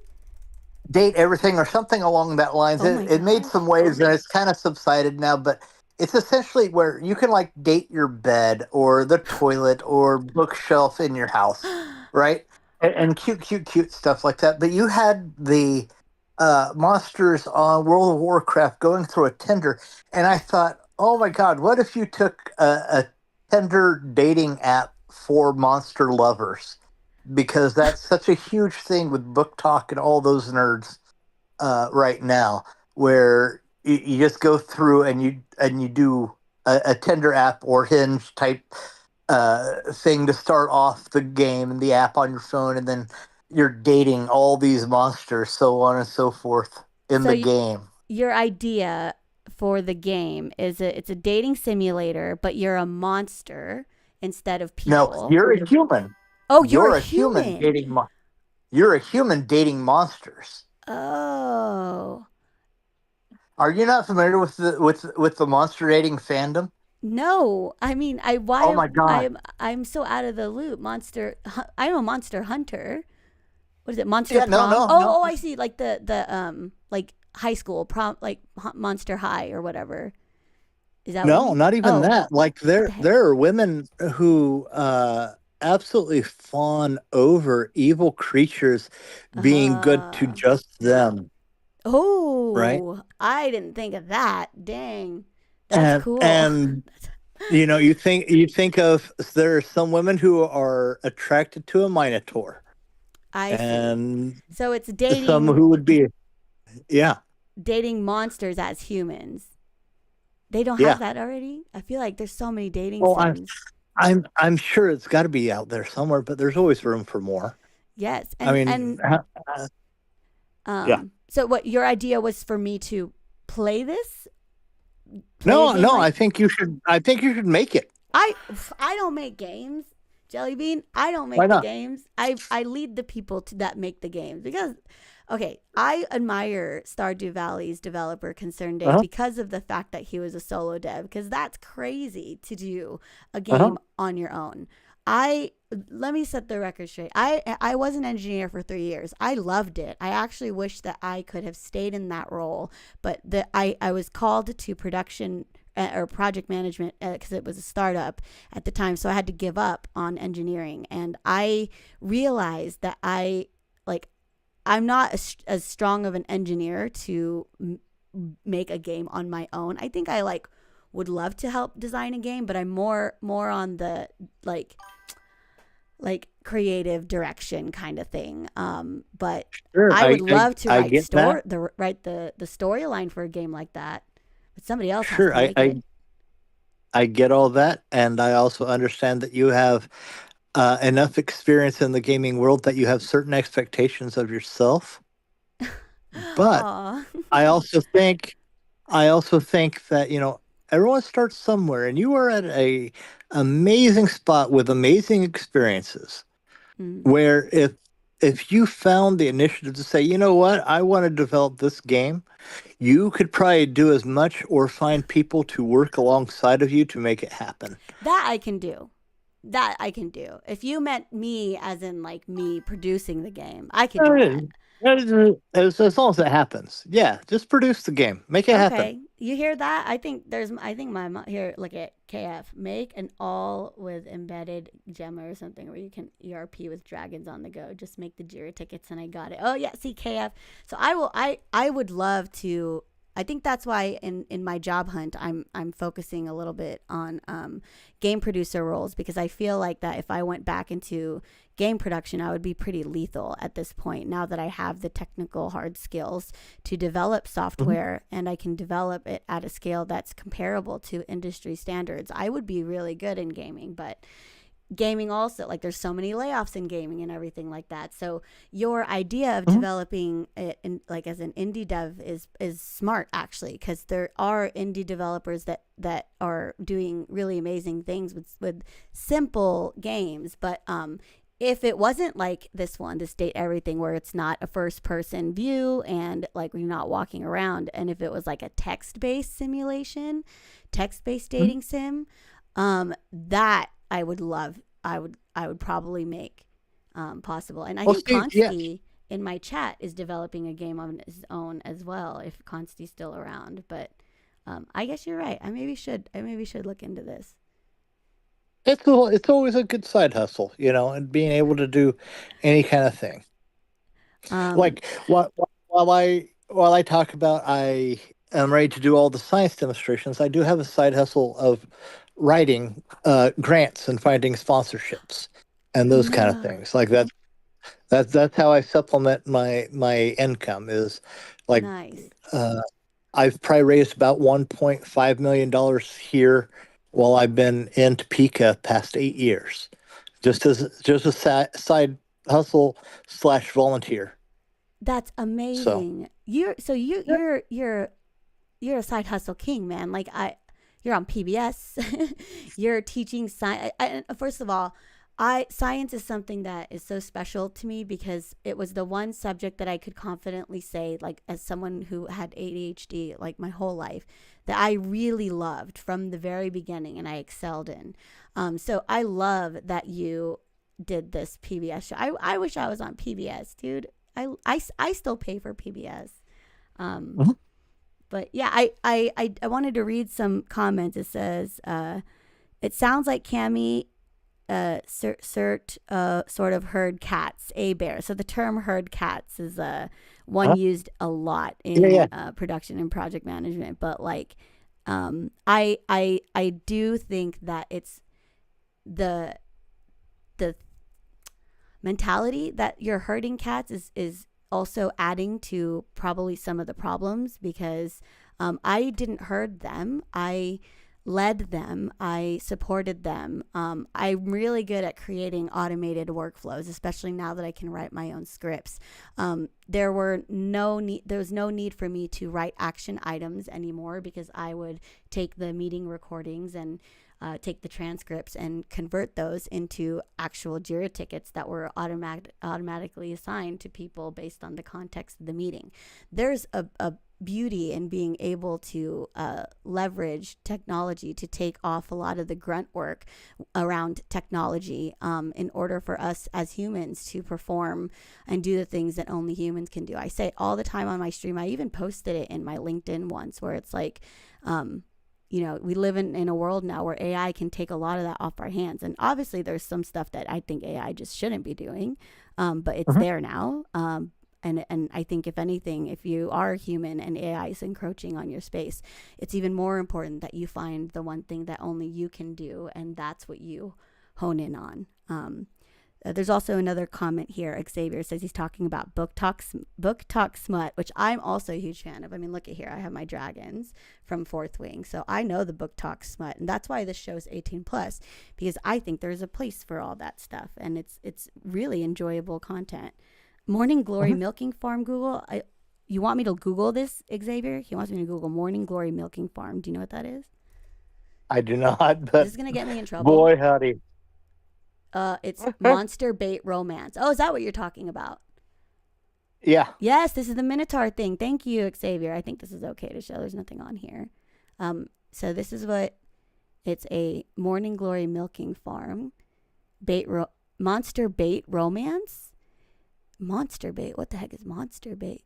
Is she the bait for the monster? I think you're gonna get into some NSFW stuff if you follow That's okay. the term monster bait. It's 18 plus. Oh, I'm not going to go that far. I just wanted to see what he meant. I love the concept of creating media or entertainment or games for this space, and that's why I have this 18 plus, because if intimacy and sex and physical contact was not so taboo in my household, like kids were just never allowed to see it, or teenagers were never allowed to talk about it, I don't think I would have put myself in really poor situations when I was living on my own very, very young. If I would have been taught some more well adjusted to it. Yeah.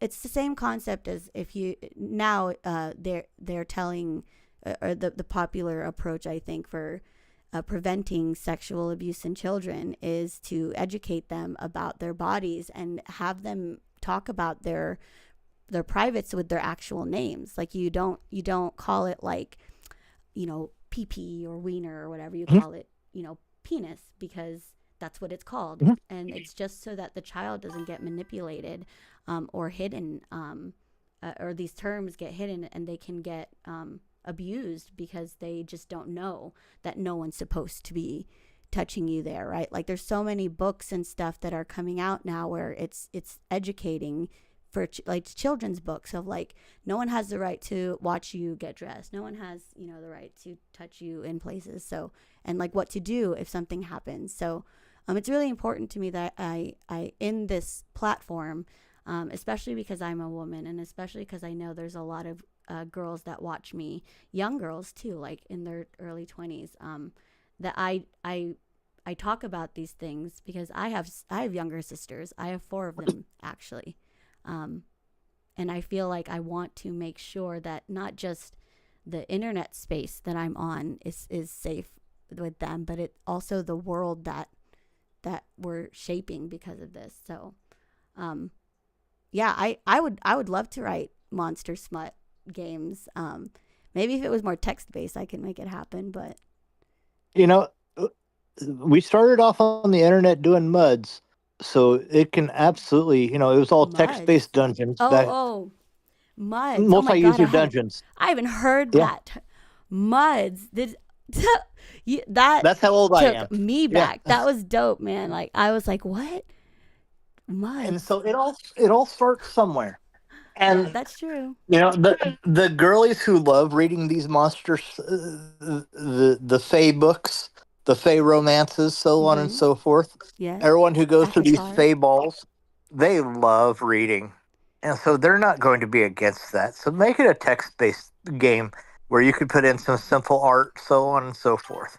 Oh man, I'm already kind of thinking about it because if it wasn't like 3D, if it was 2D art, which is a lot easier Yeah. to produce, you could do character customizations that you can make your character look like you if you want and like have skins and stuff. You could You could dress do them it on up. the 8 or 16-bit level very easily Yeah, and still get an audience attracted to it because it's all going to be about storyline and marketing, right. and those are the things that sell things, and then to keep them going is the gameplay or the concept. And so And that and that's an so interesting that's the note thing. to like leave on because I'm like getting to almost Yeah. 10:30 and I haven't even played the game that I was going to play after this, but I love where we're leaving it because um, I don't really have a plan for this show. I'm just kind of going with like my gut, but I have considered doing X like NSFW Stardew Valley mods because there's a lot of them out there and I'm curious, like I obviously don't want to like make things that are so vulgar and obscene that nobody can watch, but I do think there's a space for that in, like you said, in gaming. And I don't think it's for kids obviously, but I'm an adult gamer. I'm an older gamer, like I don't really see video games being just for children. If anything, I'm kind of scared of the world that's coming up with VR. And my son's been asking for a VR since he saw it on a YouTube video, and I have not even entertained it because not only is it crazy expensive, but I don't know what that does to his development because he's only 5. He already spends a lot of time on the screen, but like I can't tell him to stop. I spend all my time on the screen, like I can only put boundaries on him and take him outside as much as I can. But it's scary to think that the lines are being blurred so hard because nobody's watching, right? Like the whole Roblox thing. I don't know if you've heard of that, Jelly Yeah. Bean. And for the people watching, Roblox CEO is getting a lot of hate because he seems to be either pushing for or is super supportive of dating in Roblox, which is primarily a child's game. Like that is not a game that I see adults playing. It's not like a Red Dead Redemption or like a Halo 3 or a Silent Hill, right? Like those games, Well, for sure adults are playing, but Roblox is a kid's game and it's so Yeah. scary. So scary. Yeah, there are a number of adults on the Roblox. I've Like not I'm on heard there many because of good. my son, so I can play Sure, games with I him. haven't heard very many great stories of adults being on there. It would Are be there great even if adult Roblox streamers that play for real? Like I'm not as an sure. like I hate the concept of like okay, sorry. There are creators who make video game content for kids that are great. I have a few that are my favorite that my sons watch and my son watches, and it's just a guy being silly while he's playing games and having silly voices. But I am not comfortable with people and adults specifically making content that is really brash for the child audience. Like there's sometimes they go like what the cock or what the cuck, like they'll not say the F word, like, but they'll be like what the flop, like they'll do these things that like are influencing children, and it gets by the child safety guardrails because it is a video game and they aren't cursing. But what they're doing in the game, right? It's like they're violent or they're killing things or they're like saying, like talking about buttholes. Like it's like obviously my son's a boy. He likes all that stuff. He loves the cool guy thing, and like I can't really talk. I was on epileptic gaming, but I want to be able to trust If I the can, content. just Yes, if please. I can interrupt real quick, Of because course. I make content and relate to children with the science and STEM Yeah. things. I'm also a performer who was a pirate, who is very much adult content and dirty jokes Mm-hmm. and lustful things, yada yada yada yada. I think a lot of the difference when you do it is a lot of those sharp interactions are okay for adult audiences. Mm-hmm. And while I will always maintain that children are just little adults, it is important that we take more time because they're growing up in such uh, a society that relies on instant gratification. And Mm-hmm. so we say things like, what the flub, instead of, what's going on?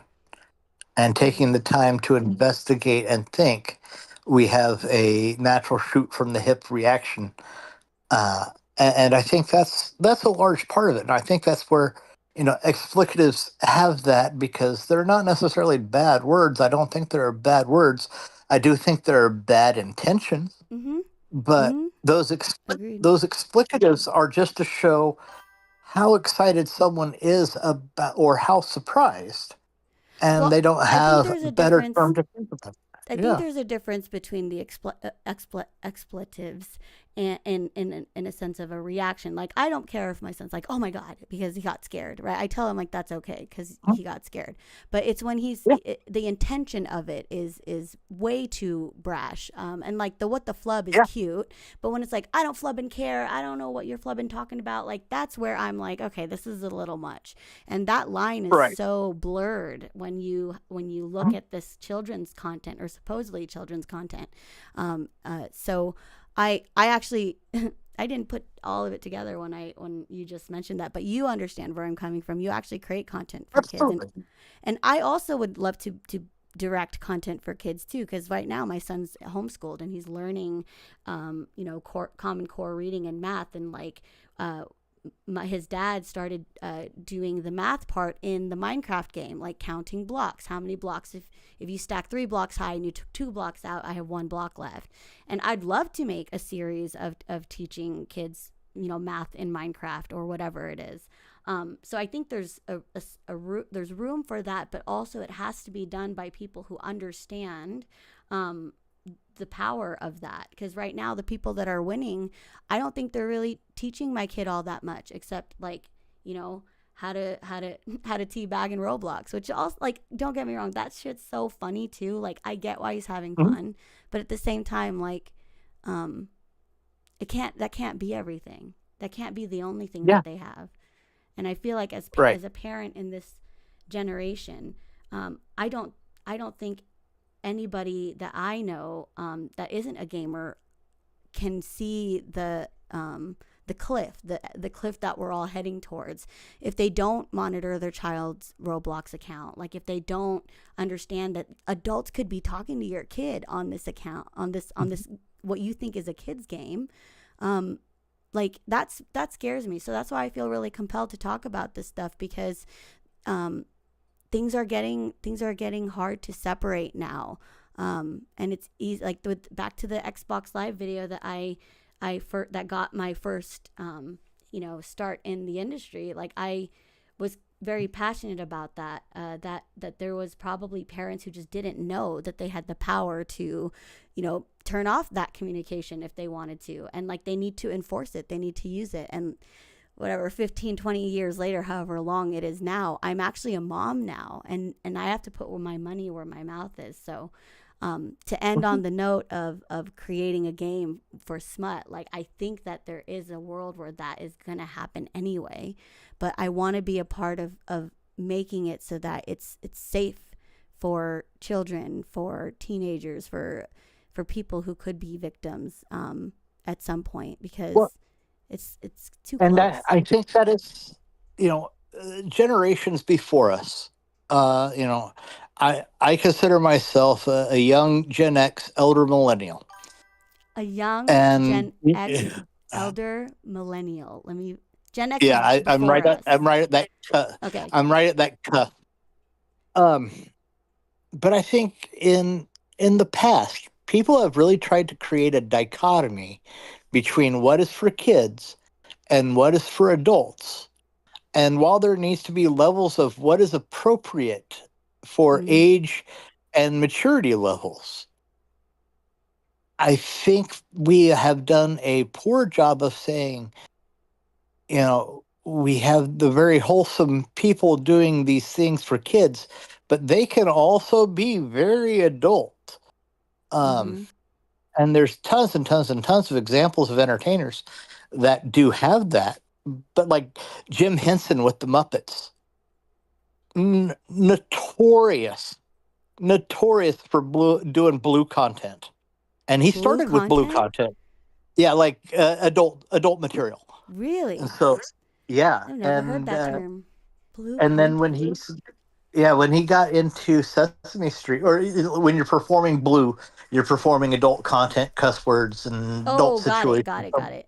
I see. Um, and so, but he started blue, and then he went into working into kids when he got the gigs for Sesame Street and the Muppets and so on and so forth. And it's like you've got the Sesame Street, which is for that very young audience, and then the Muppet kind of gets you anywhere from 7 to 48, right? Mm, And yeah. then he's got stuff that would have been 21 plus. Well, And I um, don't think we do a good enough job talking about people can multitask and they can write monster smut and then also have very good children's books. oh, that's I think where I'm coming from, because like obviously, like I'm very comfortable in my like sexuality. I talk about being bi. I talk about like loving old men in Stardew Valley, and it's all fun and games because it's my space and I am sharing something that I like obviously enjoy. But I think it's the people like us who can do these like blue content that you says that can see how far away it is from the innocent side. Like I think in a way that we almost can probably be better at that. So I don't know what if there's probably there's a psych reason for that, and I know I might have some psych people in my chat or watching. But Lazy Luke has actually said the game VR chat is similar to what you are saying. I have seen people on my Steam that are in that, and I have no idea what that is. When I was little, Muppets was grown people comedy. Yeah, a bear. That's I think what I'm trying to get at is that Blippi also had like a darker past, and then he created Blippi, which is it's huge for children. So you're right, it might be something there. So I don't know, maybe that could be the topic of next week's episode. I definitely think it's a theme right now where it's getting scary with the internet. Like there's a lot of things happening that even I talk to my mods about, where it's like kind of sad to see news lines and stuff now, because it's my son's going to be entering this world, so I feel very compelled to be a part of making it safe. So it's a Roblox 2.0. Jesus Christ, VR chat. That might have to be the topic for next episode is Roblox, because I'm not sure who is paying attention to that. There better be some people who that can do something about it. Otherwise, like I'm gonna have to tell my son he's got to stop playing Roblox if there's no way for me to stop the craziness from happening. So have you heard of VR chat, Jellybean? Lucas just told me about it. So here is my hot take on it. Is there are all sorts of people who can. There's probably a lot of people who won't. But it is up to us with the children in our care that we develop those skills that they can say, maybe this isn't healthy. Maybe this isn't right that I participate in this. And what is good? What do I want in my world? And those are so hard things as a young kid who sees oh, this is really cool and Sorry, this is popular you're and they're saying that doing it's on us to teach the children to. Oh, sorry, what was? to the skills for the skills to take care of themselves. That's Yeah, our entire job as adults with kids around us I think. I is think to some. teaching those skills. I think to some extent, yes, of course. Like I'm like I do. That's what I'm doing with my son. Where like he's dressing himself and bathing himself, right? Because it's like he's getting to that age. But I think, at least for me personally, I don't want that to be on my son, to have to realize that there's scary people in his game, because there shouldn't be scary people in his game doing scary things. Like, as parents, we have the power to, we're spending money on these apps, so we can choose what we're spending on. I would rather pay $15 a month for a safer Roblox. You know what I mean? Like, where the games that are created aren't junk. The games that are created are educational material. Like, if there was a Roblox that was really made for children, that I would rather pay for, you know? Like, I understand what you're saying, but it's so much harder nowadays. Was that geared for Jelly Bean Lucas? Because I that's kind of where I was coming from, is that, like, it's so hard for my son to even think about not playing Roblox anymore, that I don't want to take away the game, but why can't I make it better? People make these Roblox games. Like, there are Roblox game creators, so why can't we just have a higher standard of what games we allow on that platform? Or if they want, I will pay for like $30 a month, like I pay YouTube. That's the max I will pay for any subscription, because YouTube gives me so much more. And if you can't give me as much as YouTube, I'm not going to pay $30 a month. But I would pay for a safer $30 a month Roblox, one that is not like subconsciously corrupting my kid, you know? Like, I don't know. Absolutely. No, everything you're saying is right. I would like to add on to that there is a want, there is an absolute need to be able to help kids process the world around them. And they are going to run into things as much as we don't want them to. And if we can build those survival skills, those how to deal with trauma skills, those how to navigate through tough times skills, I think we will be doing a much better job for them than what we could have been doing otherwise. Yeah, 100%. I think maybe because I'm so fired up about it, I think I'm taking it even further than that, Jelly Bean. Like, I want to make it so that you couldn't even make it happen, right? Like Sure. I'm in this field. I have this network, and I'm not the only parent who's concerned about this. So is it possible to demand that kind of safety standards across all games, even especially if your game is primarily used by children, right? Like I don't know about putting laws in place, because I kind of have given up on any of that at this point. And I'm not getting into politics on the show, but like, I think there has to be something more that can be done as a parent to guard my child from even having to cope with that, you know? Absolutely. And while I agree on your premise and where you're at, and definitely the passion, I also know that for everything you set up, there's going to be ways to get around it. Yeah, but it's better than what And we have now. Absolutely. You know? Absolutely. I'm always Absolutely. removing people from my son's friends list, because they'll like just add him, and I'm like, who's this? We don't know this person. And I'm like removing them. Like I should be able to just make sure my kid is playing with other kids. Like how can that not be the most important thing for your game when there's children on it? So anyways, we're way over time. I was like, I'm going to do this for 1 hour, but I hope you guys enjoyed it. I hope you enjoyed being my first official guest, Jelly Bean. What an awesome guest, you guys. Shout outs to Jelly Bean. Please follow him on all his things. He's so sweet. Especially like watching you on live is such a treat. You just started a Stardew playthrough at doing the Joja Mart storyline That's as We're Trump. doing Would you the like to explain about that so you can promote yourself a little bit? Yeah, it's a little bit more of my risque kind of thing. So we've got the Trump playthrough where I use the name glitch to get a treasure chest each time someone says the character's name in game. So you get unfairly rich, and I'm going to run with a JoJo Mart and do some chaotic things in the game. And my friend Ben, who's Oh yeah, playing you get along with Ben. us, yeah, he's going to jump on at 8 p.m. He's such an amazing creator with Brass Engine Studio, but he is like if I were to say, here's what embodies a Boy Scout, or here's who I think would be most like Superman, uh, it would be Ben. He has that personality where he just wants the best for everyone, and he wants to Do you do have his everything handle by so the I can rules. share it?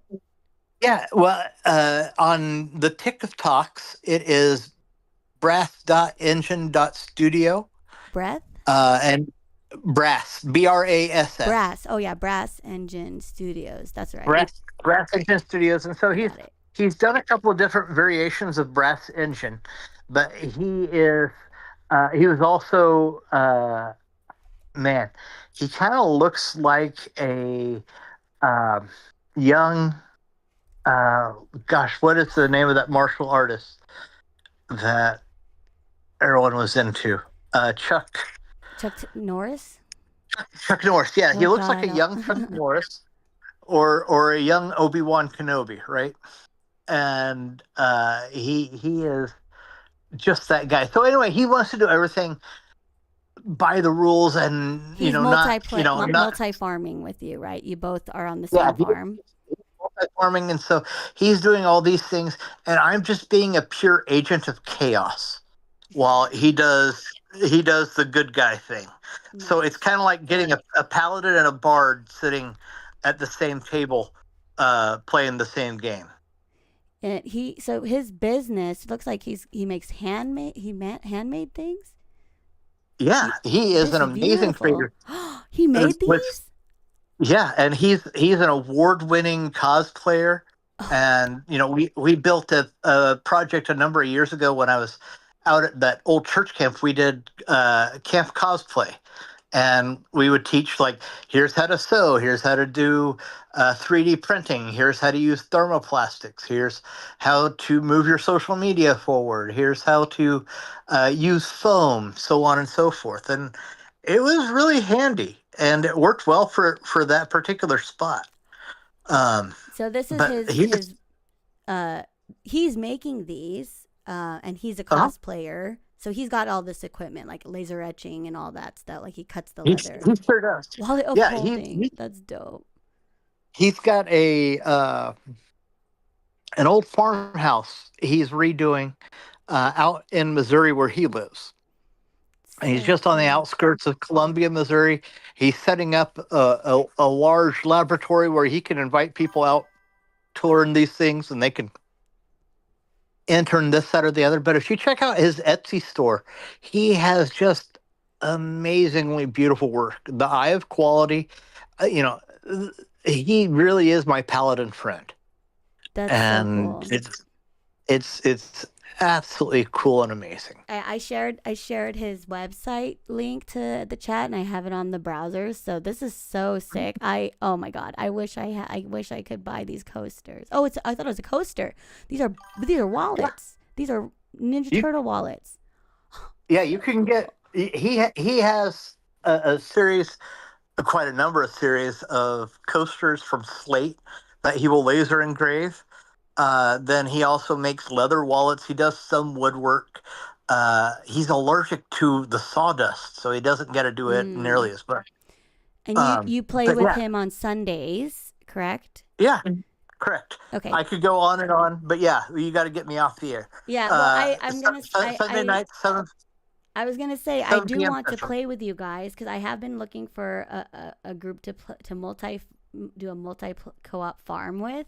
And with the way that I play, like, I'm not a cozy gamer. I want to lock shit in. So you guys understand that. So I do want to get in on Sunday. I just don't think tomorrow because my car situation is the way it is right now. You take care of you, boo. There'll be plenty of times to play Okay. in the future. And then maybe I can bug him to be a guest on my show and talk a little bit about absolutely all love this it. cool stuff. Okay. Yeah, put in a good word for me and then I'll reach out to him directly. But thank you so much for being on. I'm going to try to wrap up this 3-hour long Absolutely. episode. This is crazy, you guys. Thank you, Jelly Bean. All right, we'll see you Bye. later, sweetie.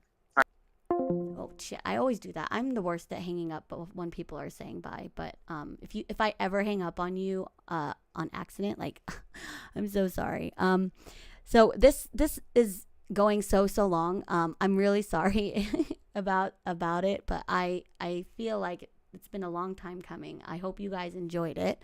I am gonna talk a little bit about my Ko-fi. So as far as like the show stuff is going, it's like pretty much done. I didn't really have much to talk about today. Apparently I did though. Like I just want to talk about the one thing, and now I had a guest and it's great, so I'm happy about it for sure.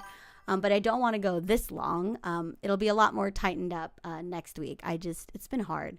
So if you have been following me, I played in the beginning of the video that I'm officially like unemployed. It's been a while already that we've been burning through savings, and so I'm really hoping on finding a job pretty soon, or maybe something takes off at TwitchCon with my channel and stuff. But I'm in control of what's happening in my life. I feel like at the end of the day, you know, I have family that I can always reach out to, and like worst case, if we have to move back home, like it's not like I'm gonna be homeless or anything. But that is already in motion. There is something that I just set up on my Ko-fi.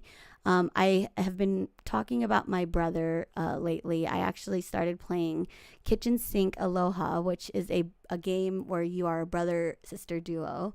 And I want to visit him. He's stationed in Hawaii. He's at active duty, and I don't have the money to go and see him. And I'm not just talking about like the plane flight there. Like I need money to leave behind for my son. So the days that I'm gone, like he's got something, if there's an emergency, I need to get groceries, like enough groceries before I leave. So obviously the travel expenses over there, I'm going to try to figure out how to put together. I did cancel my birthday. I had a flight planned for my birthday, but I don't even really know if that was gonna go through anyway. So I do have some means to go and see him, but I want to visit him because it was his birthday last week. And, you know, I don't remember the last time I got to spend my birthday or my brother's birthday together. Our birthdays are a month apart. So mine's on the 3rd of November. His is on the 3rd of October. And my brother is my best friend, you know, growing up. Like he was the first friend that I had. And I want to visit him. If I could get the money together, I totally would. I'm probably going to have to borrow the money to fly out there. Like I'm already going to see him, but I need to be able to like pay people back. I need to be able to eat when I'm there. You know, I'm going to share a picture, actually a baby picture of us. But I'm oldest of 8. I think I've mentioned it a bunch of times. So he was the first, sibling that I had, and he was the first one to call me ate. Ate means older sister in Tagalog and Filipino. You call an older sister, an older cousin ate, or kuya if it's a male. These are like terms of respect. I think this is common for a lot of families cultures, but specifically like with my brother, he's the first one to call me that, and I have taken that role to heart. Like I was really part of my siblings like lives growing up. Our parents had a really nasty divorce, but the thing that always kept us, you know, happy was that we had each other. Like my siblings were always with me, and my brother is the reason why I'm into gaming at all, because who did I play games with growing up? It was my brother. He was really good too. I'm only good because my brother was really damn good. Like I had to be good to beat him. At some point he stopped playing with me because I sucked so bad. This was around like Halo, when Halo came out. He was very, very good. He would come, I think MLG had like, is it Battlegrounds or the Battle? MLG had like a website or something that he like became on the top of the leaderboards. He was leading raids in high school, and he's like a sophomore in high school. My dad actually had come up to me once and asked me to talk to my brother. I think I had just graduated high school, and my brother wasn't doing well, and he was like, you need to tell him to stop playing so many computer games and to study. And I was like, Dad, I can't tell him that. I can't do that because I think what he's doing is so amazing.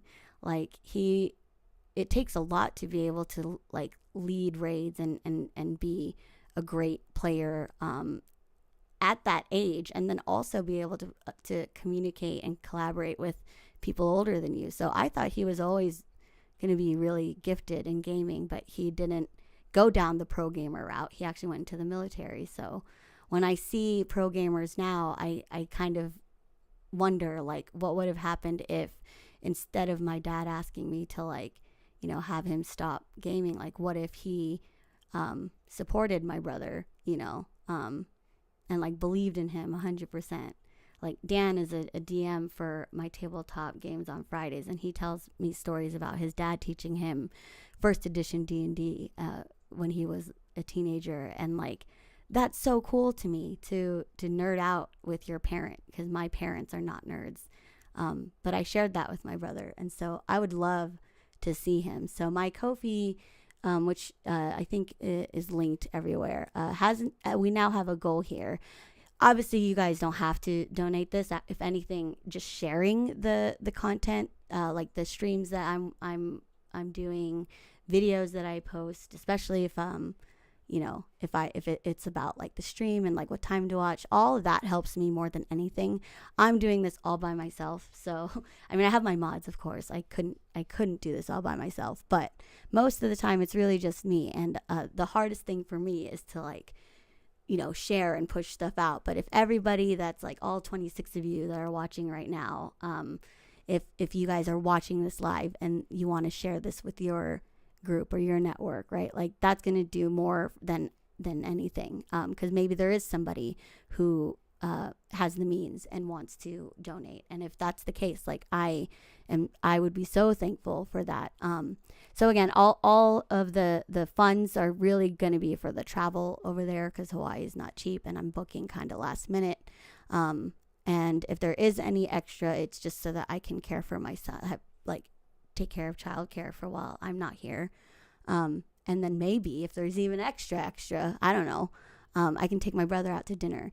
He specifically said he wished that our dad could have seen him or like come visit him, because he hasn't been taken out to like a nice dinner.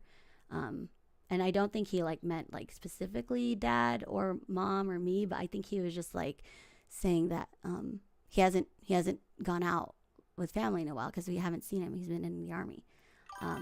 So I'm gonna be promoting this on all my streams and stuff, more than anything, because this is kind of my main focus up until TwitchCon.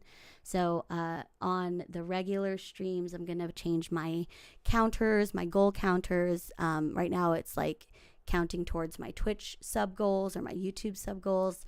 I'm gonna be really focused on this because I miss my brother, you guys. I say it all the time. So the game that I'm playing right now, I don't know if I'll be able to play tonight, though, because we're going way over. But I will play tomorrow because it's Sunday. It's called Kitchen Sink Aloha. And it's actually really crazy that I knew nothing about this game. And then when I played it last night, I realized this is not a dating sim.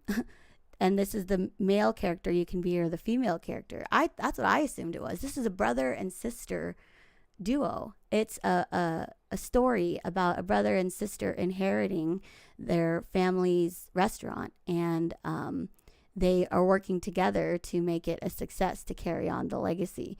And it takes place in Hawaii, which I didn't realize until last night just how uncanny it is. And I got to name the character after me and my brother.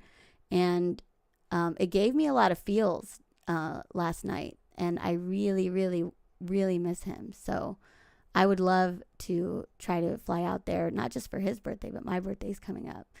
So I will be promoting that. Kofi, are we doing Stardew next? We'll see. I'm going to check in with the kiddo. Oh, no, I can't do Stardew. Stardew is in a state of frozen. I'm decorating the farm, which I realized a lot of people get into a decorating stage when they're getting kind of fed up with the actual Stardew part. So I started decorating the farm because I think in a few weeks it'll be spring, and in my Stardew playthrough, year 2 and 3 is going to be way more role play and NPC and stuff. So I want to decorate the farm because I'm not going to be focused on that after this first year. So we're not doing Stardew today. Maybe we'll do it on Monday. By then the farm should be all cleaned up. And then if I can play a little bit, I'll play maybe one round of the kitchen sink Aloha so that I can get more time in that, because I really like that game too. This was really fun. So thank you guys so much for being here on the super long episode. I don't plan for them to go this long. My throat is killing me. And I don't know why, because I'm streaming all the time and talking all the time, but I think because I'm not like drinking as much because I'm, pushing the content. But I'm going to do my good nights and my shout outs just in case I can't go back online.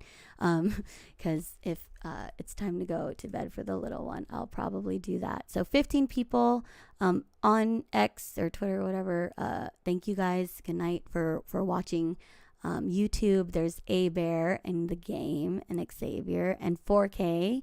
Thank you guys for hanging out here. I know this is super long and it wasn't gaming related. So you guys are my regulars. Like, shout outs to you. And Buko Nuts, who's been my number one top viewer the last couple of days. Thank you for being here and for following. And Caitlin, thank you for coming back. I really, really appreciate you guys jumping in on these shows and chatting. I will get better at doing this, and hopefully this turns into something, even if it's just a way for other older millennial nerds like me, or even the younger generation and the older generation, to talk about these things that are really important that I'm not sure if people are talking about it. If they are, like, I don't know where, and I don't know who's behind it. But anyways, for Twitch, let me pull up the users here. We have Nearbad and Mike Z X66, Mesmer, Lazy Lucas, KF, Nietzsche, Ulti, my mods. Thank you very much for being here. I know it was really long, and I will probably post